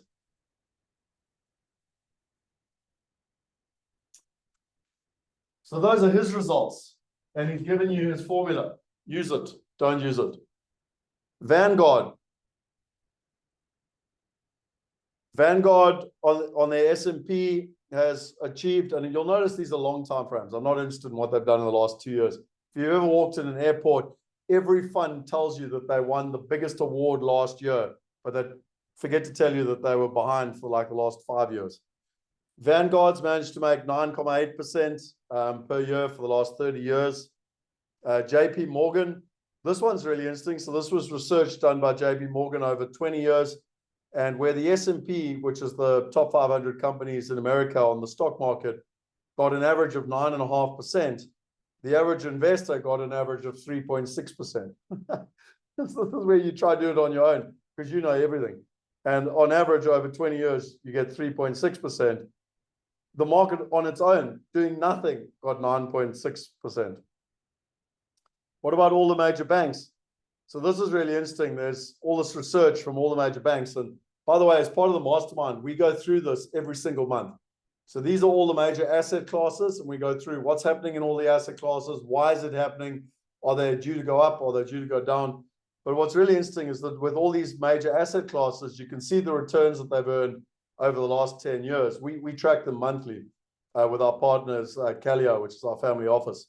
And it's also interesting because you can spot patterns, like things start to go up and then they go down, etc. So pattern recognition becomes extremely, extremely important. So Cambridge Associates went out and did a whole bunch of research. And what was fascinating here was that if you took the annualized performance of private equity versus the stock market. So the stock market is in blue and private equity is in light blue. Now, someone said private equity earlier. I saw that coming through. Greg spoke about private equity being key. And let's look at this, whether it's 5 years, 10 years, 15 years, or 20 years, private equity has outperformed the stock market. How many of you have investments in private equity?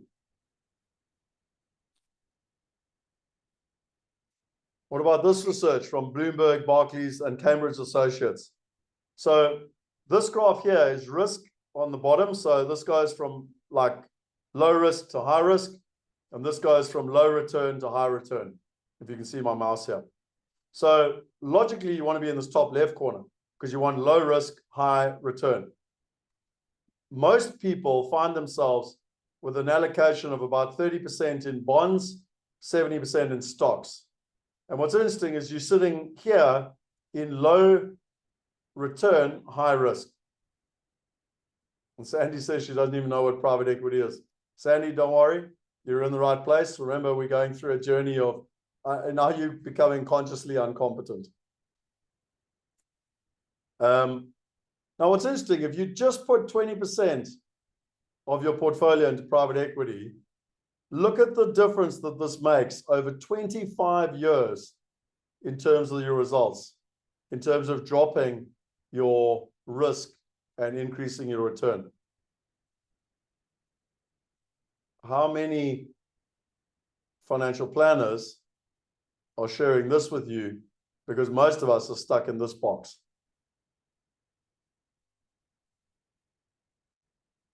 What about Wealth Migrate?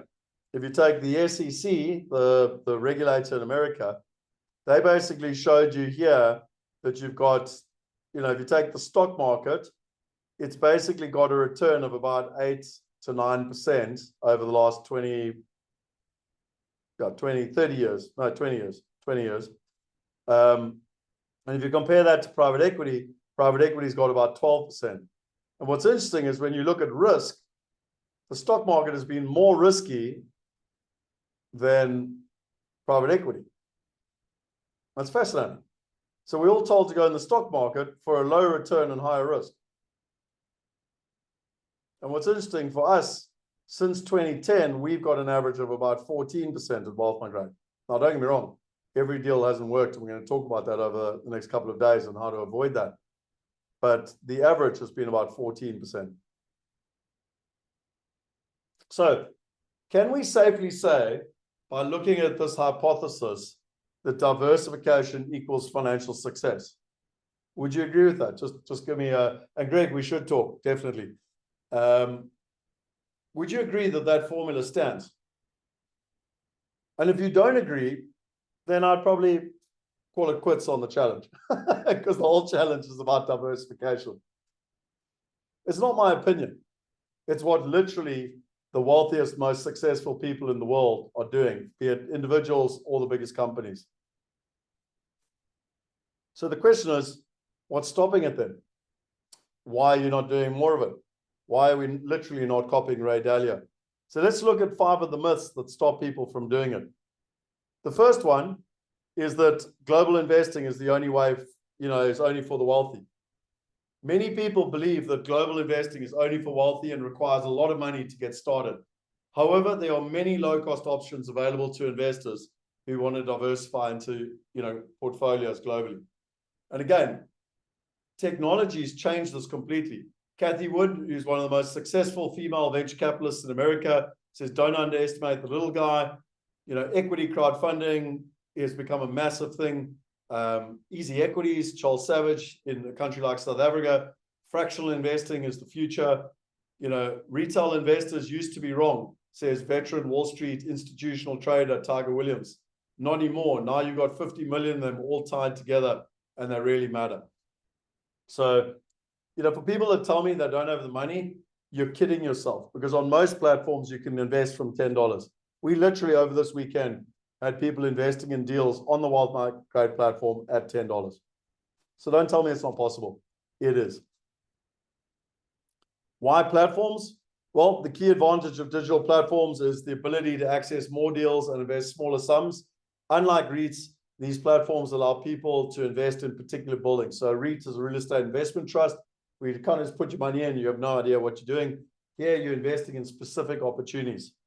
These platforms do more to provide access to institutional quality deals. They excel at disseminating critical information investors need. Remember what I said to you, right information, right partners. Do you want to invest with your buddy down the road that's a bucky builder or with an institutional investor?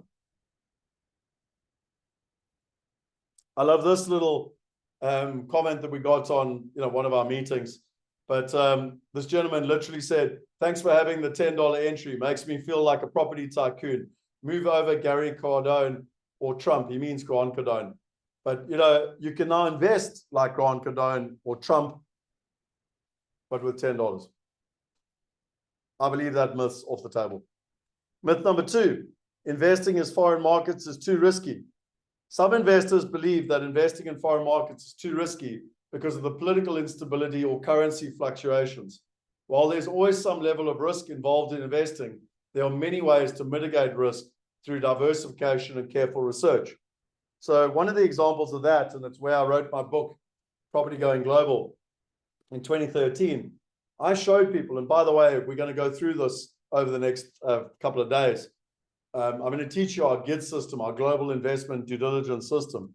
And in my book, I literally showed people that we started investing here in Australia, literally at the bottom of the market.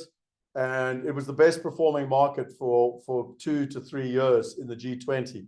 We started investing in the UK here. We stopped here and we started again somewhere around here. And in America, we actually got it perfect. We literally started investing in America within 3 months of the bottom of the market. And some people would say, oh, you're lucky. Maybe if you get it done once. But if you've got fundamentals, if you've got systems and you've got data and you take emotion off the table, then you can really start to look at this and how to actually do this. So a good example of this was a guy called Michael Honeysett. And, he wanted, he thought it was too difficult, but he wanted to diversify. And we're going to hear from Michael later, where he's going to share with you his story. But what was interesting is that he came to a talk just like yours. So, literally hundreds of thousands of people have watched me do presentations like the one I'm doing right now. And you'd be amazed how few people actually take action, because they've all got excuses and they come up with things. And I get told all the time, oh, Scott, I've been watching you for 10 years. I wish I'd done something 10 years ago. Please, I'm begging you, don't be like one of those people. But Michael was different. He took action. And he spent, in those days, it cost $2,000 to come on a buyer's trip to America. So this is 2012, 2013. You would jump on a plane with me. You'd fly over to America. We'd go look at houses. We'd meet the management agents on the ground. We'd set up bank accounts. And, him and I had to arm wrestle over the price of the buyer's trip. Anyway, he finally came. And, he literally said to me, when I joined, it was the best money I've ever spent. And it would never have happened if I tried to do it myself. And the reason being is that he came to America, he got the right information, he met the partners. Most importantly, he built trust. And what I'm so excited about is that I'll never forget that night when I was talking to him about his why. And he said his why is he's got 2 teenage daughters and he wants to have the freedom that they can live anywhere they want, they can work anywhere they want, they can study anywhere they want.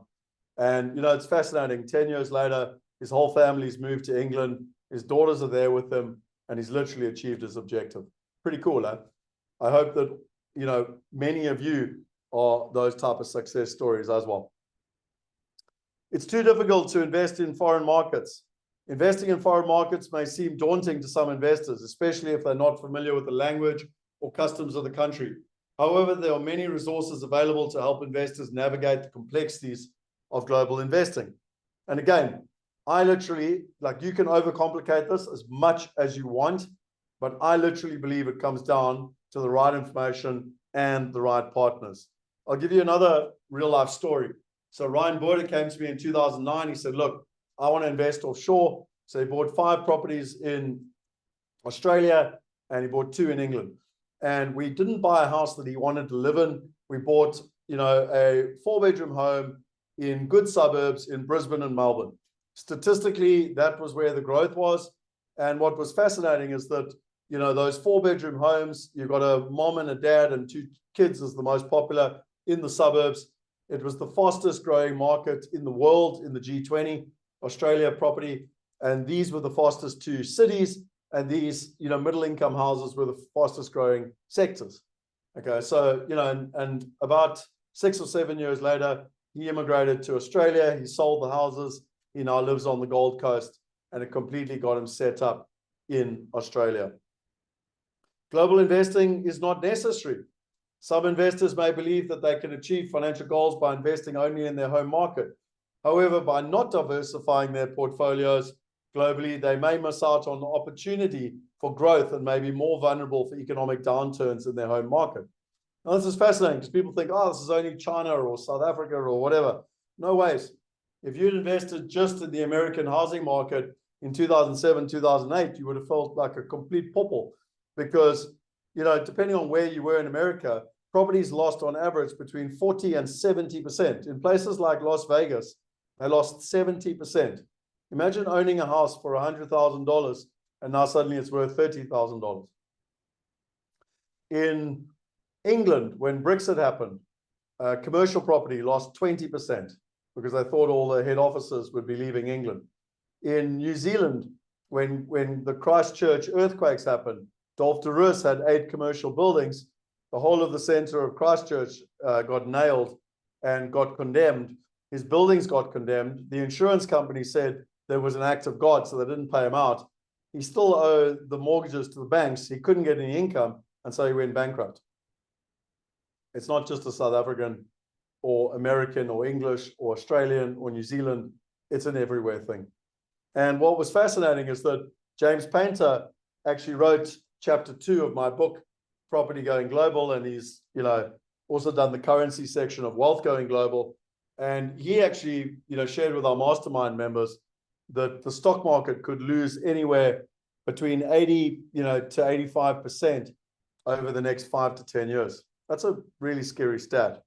And, they provide us with these tracks and these information. So again, you can overcomplicate these things or you can keep it simple. It's about getting the right information and the right partners. I'll give an example of this. So let's look at cycles. So a lot of people take a cycle, like what's happening right now in the world. Interest rates up all over the world, prices go down, people tend to panic. And yet what you need to do is you need to look at the long-term trends. So, as an example, in London in 2008, 2009, property prices, residential property prices dropped about 20%. And everyone panicked because they're in this stage here. But the fundamentals of investing, the population growth was on the rise. There was more demand than there was supply, et cetera, were all still very, very strong. And so the long-term trend made sense. We invested, there were 31 of us that invested in this building, which was in Greenwich. And what was really interesting, Greenwich is literally one stop from Canary Wharf, which was the financial, or is now the financial capital of England. And what was fascinating was, you know, this gentleman bought 4 apartments for £313,000. He got them at a 26% discount. And about 2 years ago, he sold those properties for more than £1 million each. And he had earned a positive rent for, well, what is that, over 12 years or whatever. And what's fascinating, people say, yeah, but Scott, it sounds too good to be true. I mean, who here would like to buy a property for £313,000 and 12, 13 years later sell it for more than £1 million? I'd be surprised if it's not everyone. But let's look at the trends. You know, this was an article that came out about 1.5 years ago. Knight Dragon said that they were investing £8.4 billion, $10.3 billion into the Greenwich Peninsula. There's 17,500 homes. There's 84,000 square meters. There's 20,000 square meters of cultural attractions, you know, et cetera, et cetera, et cetera. That's why, I mean, we got in 2009. We rode the wave. And that's why the investors benefited in terms of that process. Number 5, I don't know how. It's very daunting. I don't care how much money you have. You say you want to invest in America. Where? There's 300 cities in America. They're called MSAs, Metropolitan Statistical Areas. Where do you start?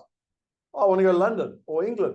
Or should I go to Manchester or Birmingham? People are trying to sell me student houses in Manchester or, you know, whatever. Houses of multiple occupancy. And, you know, I've heard it all before. Or what about Europe? Oh, yeah, no, I need to be in the Euro. I go, which country? Where do I even start?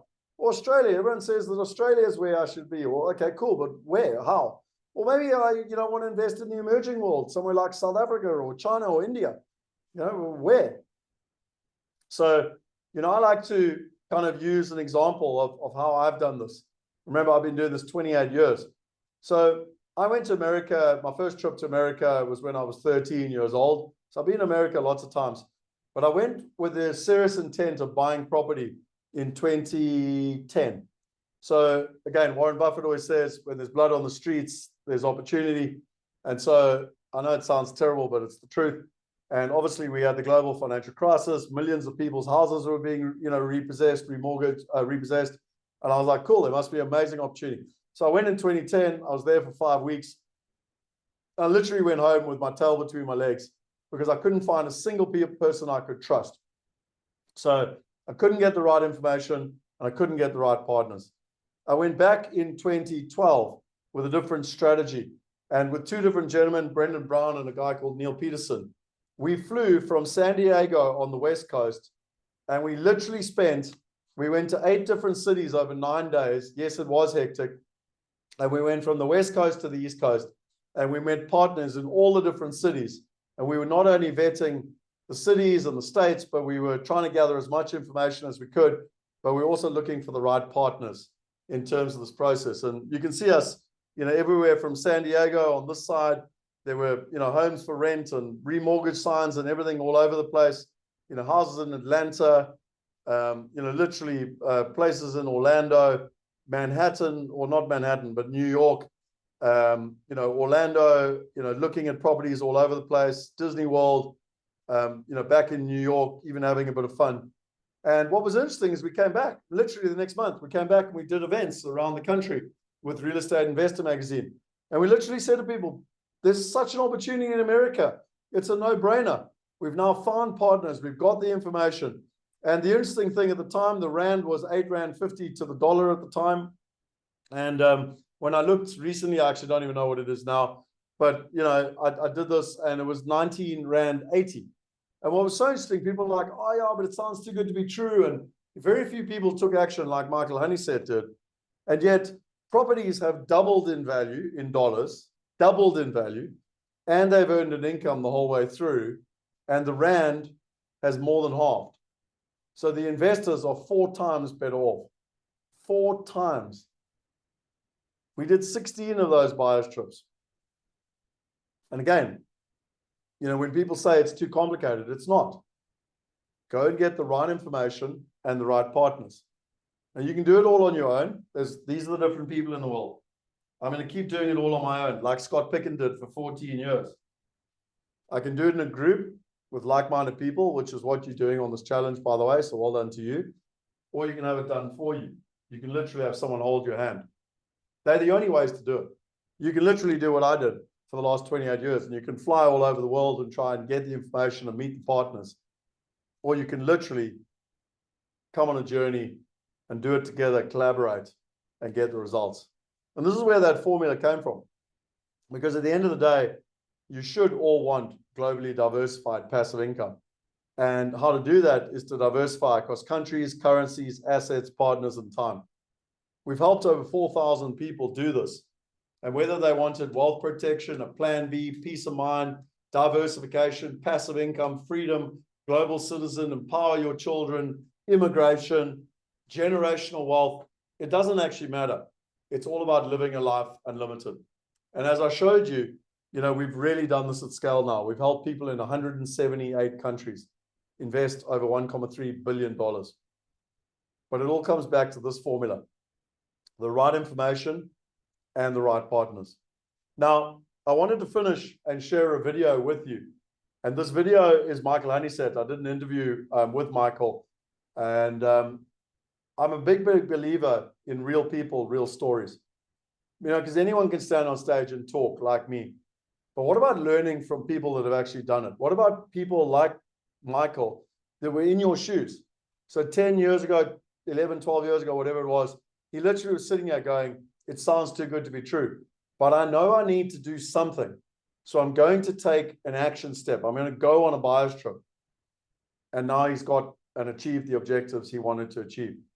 And my logic of what I'm going to do over the next 5 days is I'm going to introduce you to people. You're going to hear their stories, because it's not about me telling you the theory.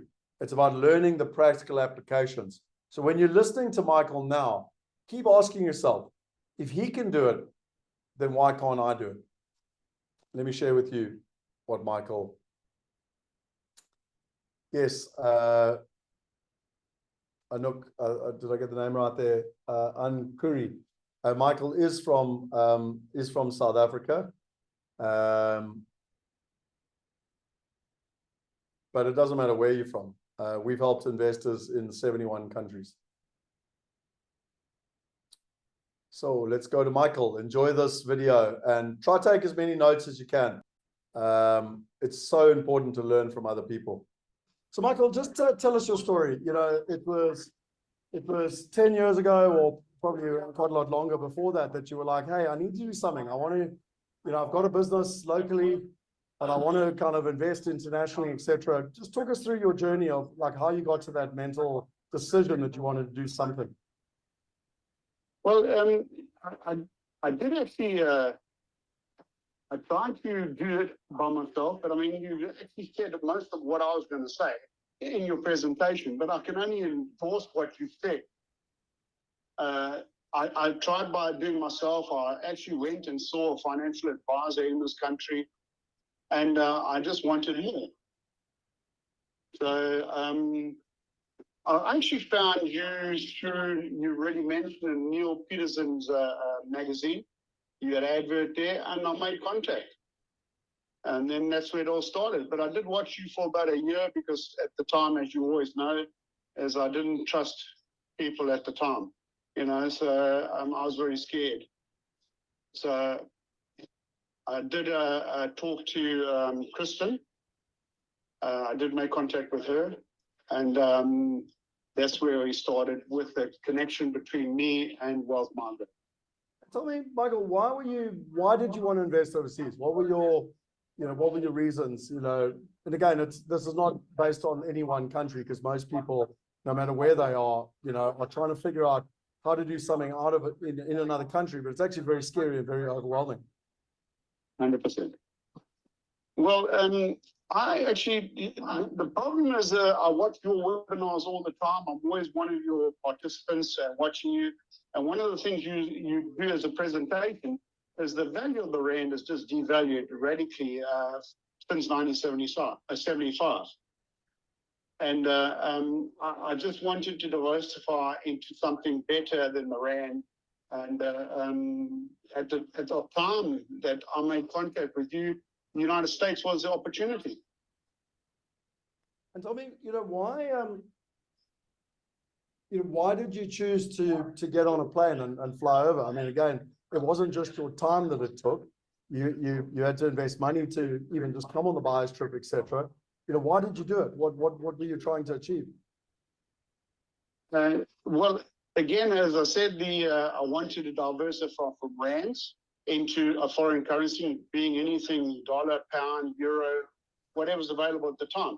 And then I ended up speaking to you. And you gave me that information at the time because I know you had done a trip to the United States, which you've already mentioned. And you had already done, you had flown all over the place and done a lot of investigation as to which states were the landlord friendly and which were tenant friendly. And you said to me at the time that the United States was definitely the opportunity, which is why I decided to come and book and come with you on a buyer's trip to have a look for myself, and also the other factors that I wanted to go along to make sure that I could trust you. Yeah. 10 years ago, feels like a lifetime ago now, in terms of having to get on an airplane and fly over there and everything else. And, when you got on the ground and kind of you saw what was happening on the ground, and in many ways you could simplify it down to information and partners, what did you find there basically? What did you like about it? Well, first of all, the number one reason, the first thing I found was the fact that I could trust you. You weren't taking me on a fly-by-night. You showed me exactly what was going on in the United States at the moment. Because, we went to 4 different cities at the time. And you showed us all the different opportunities at the time. And we actually also met all the accountants, the lawyers, the different people that were looking after the properties. And also the fact is that you were a team, and your team and you had gone across and done all the investigations. I didn't have to do anything. All I had to do was listen to you. And tell me, in terms of, you started in residential, and then you evolved into commercial, and then you evolved into other countries as well. In terms of, if you look back over the last 10 years, what are the sort of the results? Because, one of the things I've always appreciated about you, and where most people don't have it, by the way, and ironically, it's why it's the very first thing on the sheet. What are your whys? Why do you want this? Because when someone gets clear on their whys, they're going to be far more committed to making it the reality. And I've got a gift that I'm going to share with everyone at the end. My point being is that you were very, very clear on your whys, and why you wanted to achieve what you want to achieve. And how's it been for you over the last 10 years in terms of actually looking to achieve those results? Yes, I have definitely achieved the results. I mean, the opportunities I had in 2013 when I came with you on the buyer's trip, it's now nearly 11 years that I've been associated with you. It's certainly paid dividends, there's no doubt about it. And my why was to have a passive income, being in a foreign currency, being in whatever is available at the time, and dollars that was available at the time when I invested. And when I actually bought in 2013, I changed the 9.1 Rand to $1. So you can see what's happened in the last 11 years that I've been associated with the Rand. And that was my goal, was to get a passive income in a foreign currency. And it didn't make any difference from where I was in the world. I had something that I could live on. Yeah. And what do you think the consequences would have been if you hadn't have done it? So I always find it fascinating, those events we did, and I showed pictures there, they were live events, we did webinars, and I mean, thousands of people attended those live events and webinars, and yet only a couple of hundred actually took action. What would have been your consequences for you, let's call it 10 years later, if you hadn't have done something? Well, my drive was basically just to, I didn't believe in the Rand. Unfortunately, I still don't. And my drive was to find something. I always believed in property. I went on your website, I saw the opportunity from you, because at the time you were doing a lot in Australia. And that's why I ended up speaking to Kristen before I spoke to you. I always wanted to change my money. I had changed money, and I did have investments in the Channel Islands in pounds. But as you know, banks don't give you a huge return, and I wanted something better. I was actually going to sort of allude to that because most people that I've met over the years, when they think diversification, they've set up a bank account on the Isle of Man or somewhere, and they're getting, 0.1% or whatever in basically no return. And what other products or had you tried anything to try diversify before that? Basically, you mentioned you've gone to see a financial advisor or whatever. Most people have tried to do something. Like, what else did you try? Like, well, the financial advisor gave me advice, but everything was locally asked, and he was only looking at investments in this country. And as I keep alluding to, the fact is that the rand, if you look in 2013, and it's now we're talking about 11 years later, at 9.1 to what we are now. It's just phenomenal what it's done. How it's devalued and how I've gained by earning dollars. Yeah, just by the way, it's not only a South African thing. As part of our mastermind now, No. we've got English members, we've got German members, we've got Italian members, Australian, New Zealand. Because I think a lot of people realize that, like, to have all your eggs in one basket is a risky strategy. Full stop. You're not only in America, you're also in England. You're currently moving the family to England. Talk us through the feeling of what I like to refer to as a global citizen. So that's where someone can make a decision and say, hey, I want to live here, or whatever. And both your assets plus your income allow you to make those decisions. But talk us through that, because you're now in a place to be able to make those decisions.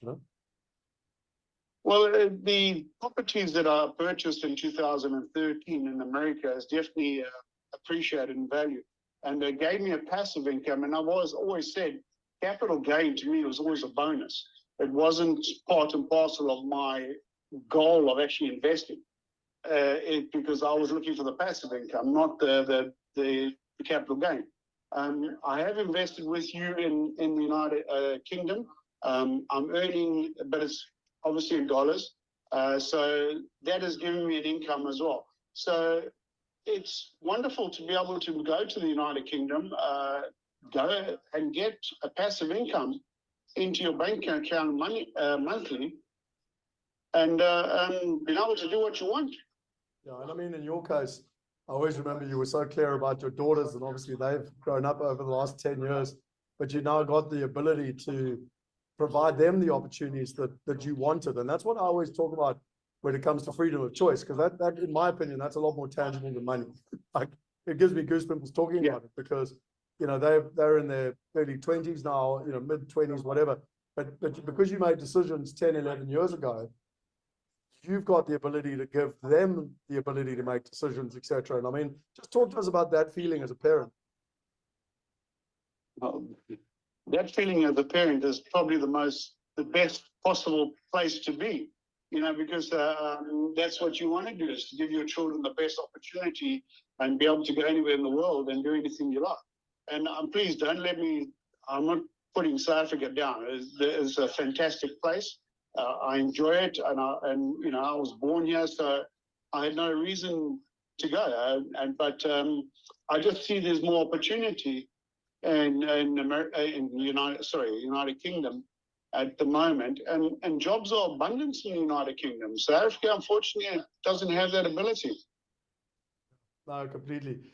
My last question, just in terms of, I always laugh with you because, you and I had an arm wrestle as to, how much money you were going to pay to come on that buyer's trip.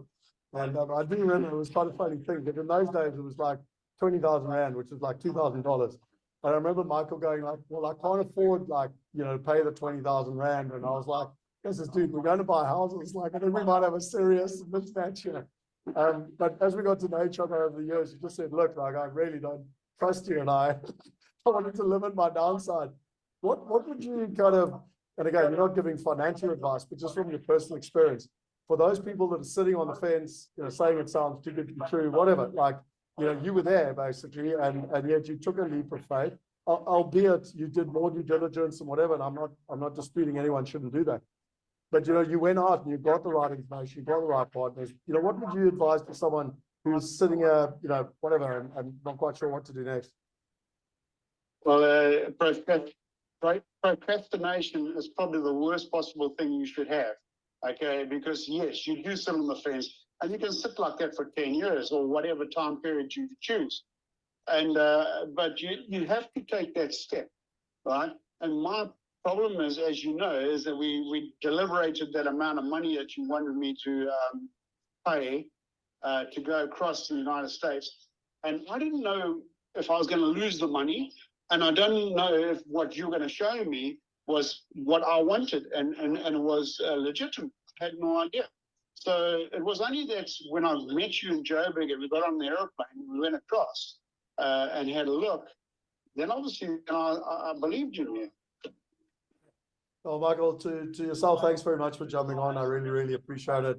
To, you know, yourself and Lee have become good friends over the years, and it's really, I deeply, deeply appreciate you coming and sharing your experience. And why I appreciate you sharing it is, I call it real people, real stories. You know, and you know what a lot of people do is they'll put me on a pedestal, or they'll put Ray Dalio on a pedestal and go, oh, but it's easy for you, you can do it. So I started with nothing. I have no silver spoon from my dad. So, and let's talk to someone else that you know, and again, I'm going to say started with nothing because in 2012, like you hadn't started yet, like, you know, and yet 10 years later. And I just deeply appreciate you sharing that. And by the way, it hasn't gone well. Like, I know that some of the tenants didn't pay the rent sometimes, and you had a fire one time, whatever. So like anyone that thinks that it's like hunky-dory and everything works, like has never been an investor. It's that simple. Like, yeah, you know what I mean? But you know, again, if you've got a good partner on the ground, they'll help you fix the problems, you know. So, you know, please understand that there's no such thing as Michael sitting here and going, oh, it was perfect and nothing went wrong, because that's just not how it works. But I do like to resonate with your story so that others can go, well, if they can do it, like I can do it. You know what I mean? And whether you want to do it with us or not, I actually don't care. But like copy what you're hearing here. And I think the number one thing that differentiated you from so many other people is that you took action.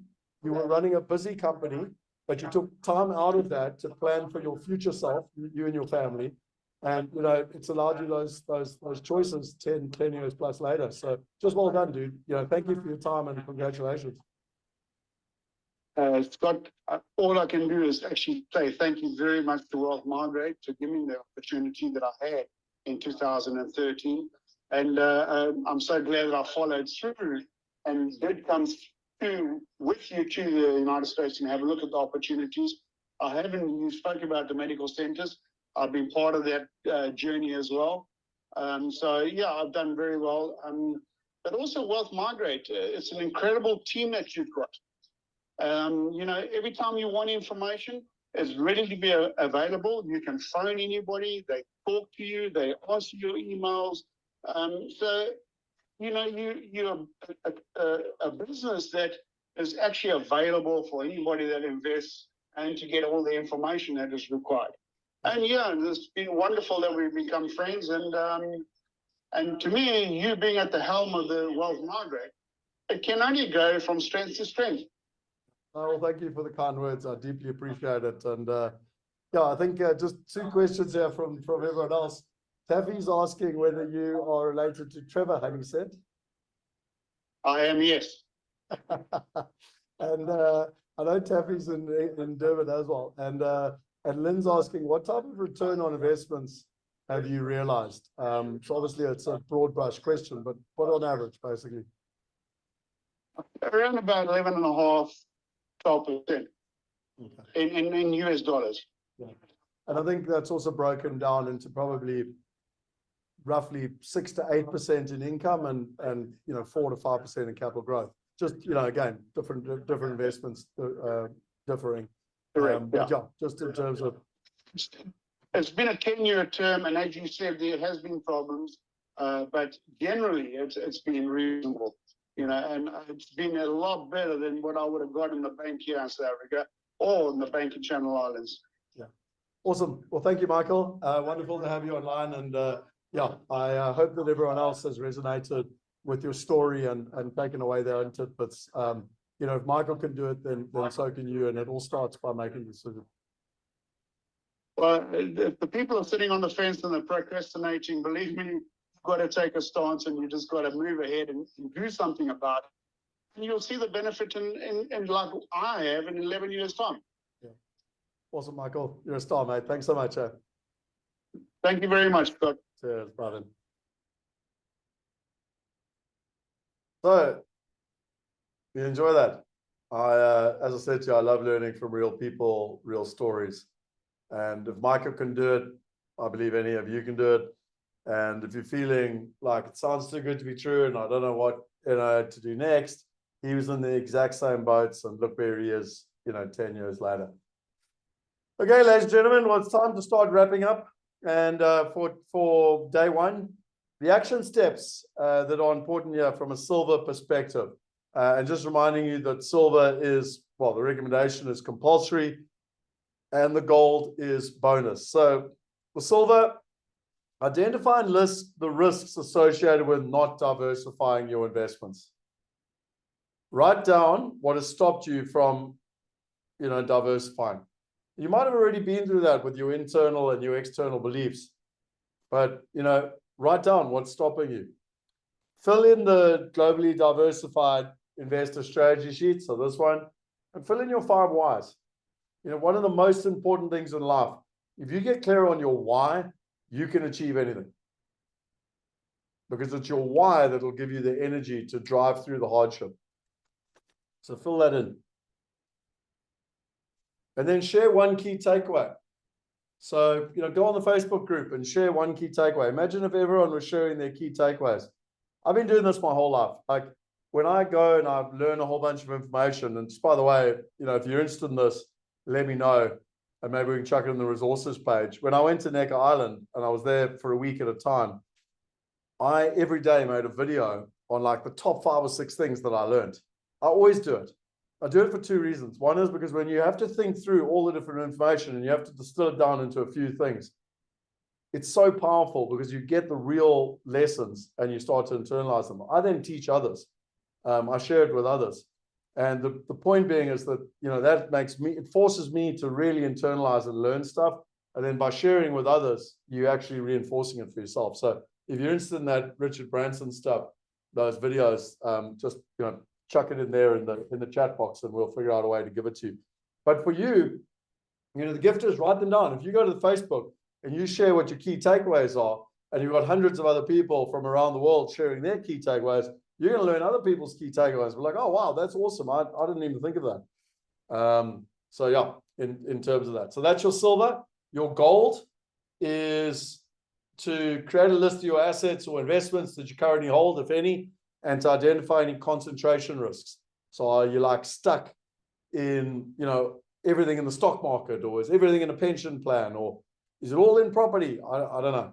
So, people often think that they, greatly diversified, but often you find that you're not at all. You're often stuck in one country, one asset, one currency, even one partner. And just by the way, no partner is bulletproof. Take Lehman Brothers. No matter how big or fancy they were, 178 years or however long they've been around, and they went bankrupt. Like no partner is bulletproof.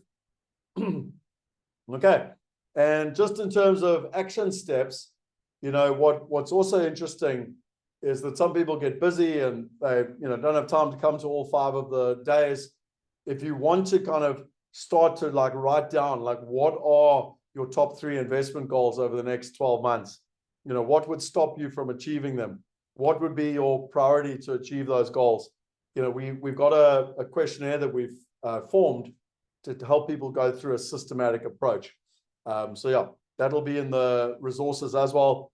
We're going to talk much more about that over the next couple of days, but it's just a tool that I want to keep putting out there. You're going to notice we talk and then we give you a tool. We talk and then we give you a tool. The reason being, I'm sick and tired of talking and no results. Like I want people to get results. So as a team, we consistently go, right, theory, action, theory, action, theory, action. Right, let's go for the prize winner today. So for the most engagement, and it's to Sherry Higgs. So well done to Sherry. Congratulations, loved your engagement, really, really appreciate it. To the rest of you that have been engaging, fantastic. Thank you so much. But to Sherry, you are now part of the VIP. And for anyone else that wants to join the VIP, we're literally about to pivot now into the VIP room. You can just go to the VIP upgrade. and it'll automatically, if you just pay for it, it'll automatically connect you. Reminding you that there's a homework competition. So share your homework on the Facebook group. And again, tomorrow we will choose someone who has done their homework. Again, it's blatant bribery. I don't know how to say it any other way. We are bribing you to take action and get results. And yeah, I mean, call it ethical bribery, call it whatever you like. We do it because we want you to take action. If you just come here and sit and listen versus you come here, you take action, the chances of you getting results are much, much higher. And we want you to get results in terms of that process. And then just to remind you that I'm now going to stop this and I'm going to pivot into the VIP. All the things that the VIP get, they're going to get to work with me for the next hour or basically however long it takes for the next, today and for the 5 days going forward. And again, that's worth over $5,000 worth of value. You're going to get value to all the replays forever. So as long as the internet lasts, you'll have access to it. You'll get access to all the Q&As and the trainings and everything else. And you're also going to get wealth going global. So I'm going to talk more about this tomorrow and over the next couple of days, but you're going to get the first module, which is about how to choose the top 5 countries. And you also get $100 off that course. So you're paying $47 and you're getting a $100 discount. This is a financial course, so it should be fairly obvious that that's a 100% ROI, or some would even say a 200% ROI, literally by just doing it. So if you want to join the VIP, come along and do that. If you're already part of the VIP, please check your emails or make sure that you've joined the VIP WhatsApp group for the Zoom room access. So if you don't have it, just email support@wealthuniversity.org. Obviously, in the first day, we've got to try and get everyone in the room. So we're going to literally switch off here and hop straight into the room. And, again, to everyone else, I recommend you join the WhatsApp group so we can communicate with you. The Facebook group, go along there and really try and, put in, what were your main takeaways from today. I remind you of the formula. This is all about passive income. You want to diversify across countries, currencies, assets, partners, and time. And I want to finish with a couple of thoughts. The one is, what is the definition of insanity according to Einstein? And it's doing the same thing over and over again and expecting different results. It's so interesting. So many of you will basically go, I wanted to get passive income and I wanted to diversify for years, for decades. And then you blink and the year's over. It's like, this year will be different. And then you blink and the year's over. So you can keep doing what you've always done and you can expect different results. That's insanity. Or you can do something different. And the problem is that it's really whether we want to do it, but it's how to do it. This is all about the how. This course is the how. I want you to get clear on your why, but ultimately it's about the how. And the problem with most training is that there's no accountability. There's no monitoring. There's short-term feel good. There's failure to implement. There's lose focus and effectiveness as it's passed down. And then what?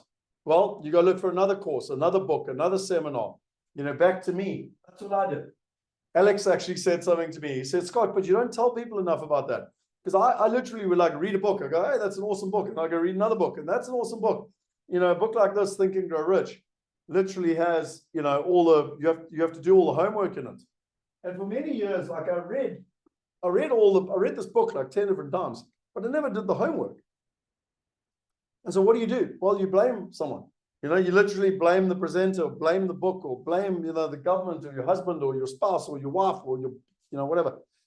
And the problem is, I shared with you right up front, what is the way to learn anything? And if it's time management or investment or anything, you started today here, and hopefully you've gone there. Hopefully your skills are already improved. You've already got the formula. Diversification equals financial success. But what will happen is tomorrow morning you'll wake up, life will hit you in the face, and you'll fall off. Now, the good news is you'll be at a better place than where you were yesterday. But there's only one way to keep going up, and that's repetition. Repetition is the mother of skill. And so, whether you take this every day over the next 5 days, or if you take it every week over the next year, the only way to keep rising that ladder is repetition. And back to 2010, and literally Alex asked me to tell the story. I'd been reading all the business books. I'd been reading all the investment books. But when I finally met Tony Robbins and Chet Holmes, I committed to actually implementing what I learned. Because as Chet Holmes says, it's not about doing 4,000 different things. It's about doing 12 things 4,000 different times. And Wilson says, don't be an octopus on roller skates. Stop trying to do 1,000 things. Rather focus on the fundamentals and do that. I'll talk to you more about this tomorrow in terms of just some home study stuff that we've built. And, literally we call it wealth going global. But I'll show you ways where literally you'll see that there is 28 years worth of knowledge here, but there's a lot of substance that you can go away and get further repetition, get further knowledge, go deeper below the iceberg. But just imagine if you were mastering your skills over the next year. Imagine if you were learning about countries on a regular basis. You were learning about currencies. You were learning about assets. You were learning about partners. You were learning about time and time management. You were learning about mindset and strategic thinking. You were learning about execution and accountability. And you were investing and reviewing. Where would your life be in 12 months from now? And on that note, as we plan for day 2, day 3, and day 4, we're now going to go into specifically how to get and use the right information. How do you build a diversified portfolio? How do you find the right partners? How do you manage risk? And ultimately, we're going to come away with helping you create a wealth plan and an investor strategy sheet. But most importantly, we want you to take action. As Nelson Mandela said, money won't create success. The freedom to make it will. That's why we're here. That's what we're passionate about. If you want to join the VIP, if you enjoy my energy and you enjoy how this works, come along now. I'll help you answer any questions you've got. I'll remove any blockages you've got. Well, I'll certainly attempt to. I'm an internationally accredited coach, and I can take you through processes. But most importantly, you'll be in a group of like-minded people, and they've paid. And when people pay, they pay attention. And I have no doubt that the VIPs get the greatest results, which is why we do it. So I'm going to be jumping into that room now. A reminder again that if you're a VIP, just email support@wealthuniversity.org or join the VIP group if you haven't done that already. And we will give you all the details. To the rest of you, thank you for your time. It has been awesome. I love sharing. It's one of the greatest gifts that I've been given in terms of being able to live my purpose. I hope that you've enjoyed the session. I hope you have an incredible week ahead, not only in your day-to-day life, but we have only touched the tip of an iceberg. I asked you, when we started the session 2 hours ago, just dream that it might be possible. Just dream. Hopefully tonight I've proved to you that diversification is the key to financial success. Dream it as possible, and I will show you how over the next couple of days. If that's a deal, I'll see you tomorrow. Cheers.